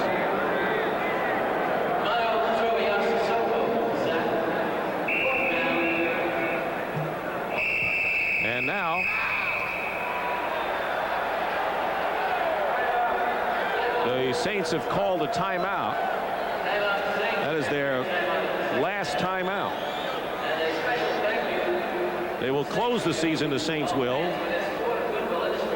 against the Falcons here next week. But they'll be 5-10 after this game with the 49ers, and still no winning seasons in 19 years. I'll tell you one thing, though, looks like they'll have a new general manager, a new head coach. They've got a quarterback to build around, and if this city ever does have a winning year, boy, you won't be able to come within miles of this place. I was thinking the same thing. And look at now in those 19 years that we talked about. There's the records of the previous head coaches. Our CBS colleague Hank Stram had a 2-year turn. That's what they've all done. Yep. Wade Phillips, his 3rd game, won the first one against the Rams, lost last week against St. Louis. He said it was a lot more fun being head coach that other week. A lot of people have walked the sidelines for the black and gold. It's going to be very interesting down here, Dick, as you say, they're going to make those changes, and really they've got, draft coming up and those kinds of things, and they're going to have to make them, I think, in a hurry to get solidified and get the community behind them, and for promotional reasons and things like that. So they'll have people's attention down here in the next few weeks, I'm sure. Detroit's come back to tie up the Packers in the 4th quarter. 4th down and 14. Hebert running for his life, it seems. Dean chasing him. And down he goes inside the 15. And it's Dwayne Board who leads the team in sacks, and that's number 5 on the day for the 49ers defense. And San Francisco will take over on downs. So the Niners had to struggle a good deal. It was scoreless after 1 quarter, 9-7. The Saints led at a half. 49ers had a 17-16 lead after 3, and then saw New Orleans take the lead again before the 49ers put the clamps on in the late stages. The Giants have creeped closer to the Cowboys. It's now 28-21 Dallas in the 4th quarter. If the Cowboys win, they'll be NFC East champions. Giants need to win one of the remaining 2 to be a wild card. Saints are out of timeout, so Montana just trying to use up the clock. You know what I like, though, in these situations, Dick, and towards the end of the year when teams aren't in the playoff picture and really are not playing for anything, is the effort you get from individuals. You look down on the field and watch New Orleans today, and you couldn't point a finger at one individual on that sideline there that really didn't give all he had in this ball game. 2nd down and 12, and the 49ers are just content to use up the time. Nothing special here.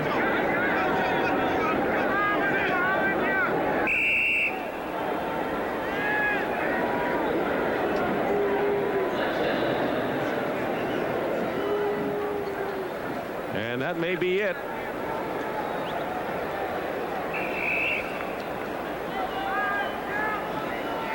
That will be it. I won't have to snap it again. Got a few seconds here. We want to thank Marty Aronoff for the great job he did as a spotter all season. Roger Riley, equally outstanding on statistics. Bill Walsh's 49ers win one of the 2 they had to win. They'll be anxious to see what the Rams do. And the 49ers win it 31-19. It wasn't easy, but they won. And that's the main thing. I want to thank our executive producer, Terry O'Neill. Chuck Milton, the senior producer. John Ferratzis, who's been with us all season long. And fine work. Andy Kindle, our director, and everyone else who had a role in bringing you this broadcast. And a lot of people worked awfully hard. I think when the season started, Wayne, and the 49ers still have 1 game to go against Dallas, the last thing they thought they would have to do was to win their last game of the season to gain a playoff berth. Probably true, but then again, if you're a player and a competitor, you'd like to be in that situation where you come down to the last game and it's all on the line, and makes the season interesting, exciting, not only for you but for the fans. And you think they wanted to make it that interesting? Well, maybe not that much, but it's still the way the game should be played. 31-19, the San Francisco 49ers beat the New Orleans Saints. 49ers amazingly did not win more than 3 in a row at any time this year, which was unusual for them for several years. I think the only time since '81 was the strike-shortened year when they were 3-6. I think anything that speaks pretty well for them, though, even though they did lose some games in the second half of the season, it's hard to point out a game other than the Bears game in the last 3 quarters of the season where they were really outplayed. They lost to Denver. Of course, they lost to the Rams, but you know, those games could have gone either way. 5 of the 6 losses experienced by the 49ers were by a total of 20 points, so they were within range in all of those games. And the one thing the 49ers would sorely like to do, that is get another shot at the Chicago Bears. It's going to have to be in cold weather, however, if they do. Well, I don't think that concerns them. They've been such a good road team over the past few years, and they kind of rally together when they're out on the road. You get a singleness of purpose when you get on that bus to take you to the airport and get on the plane to go to a city. You're thinking ball game from then on. You're not at home with distractions and stuff on a normal weekend. And speaking of getting on the bus, the 49ers hope they get on the bus to come to this stadium in January for the Super Bowl, and that's where they want to be. It has not been an easy season for them, but if it ends up all right, they'll be happy with it. Joe Montana today with 3 touchdown passes. Dwight Clark, Russ Francis, and Mike Wilson, and Roger Craig getting oh so close to 1,000 yards rushing and receiving. So for Wayne Walker, this is Dick Stockton saying so long from New Orleans. Coming up next, the NFL Today postgame show with Brent Musburger. Final score, the 49ers 31, the Saints 19.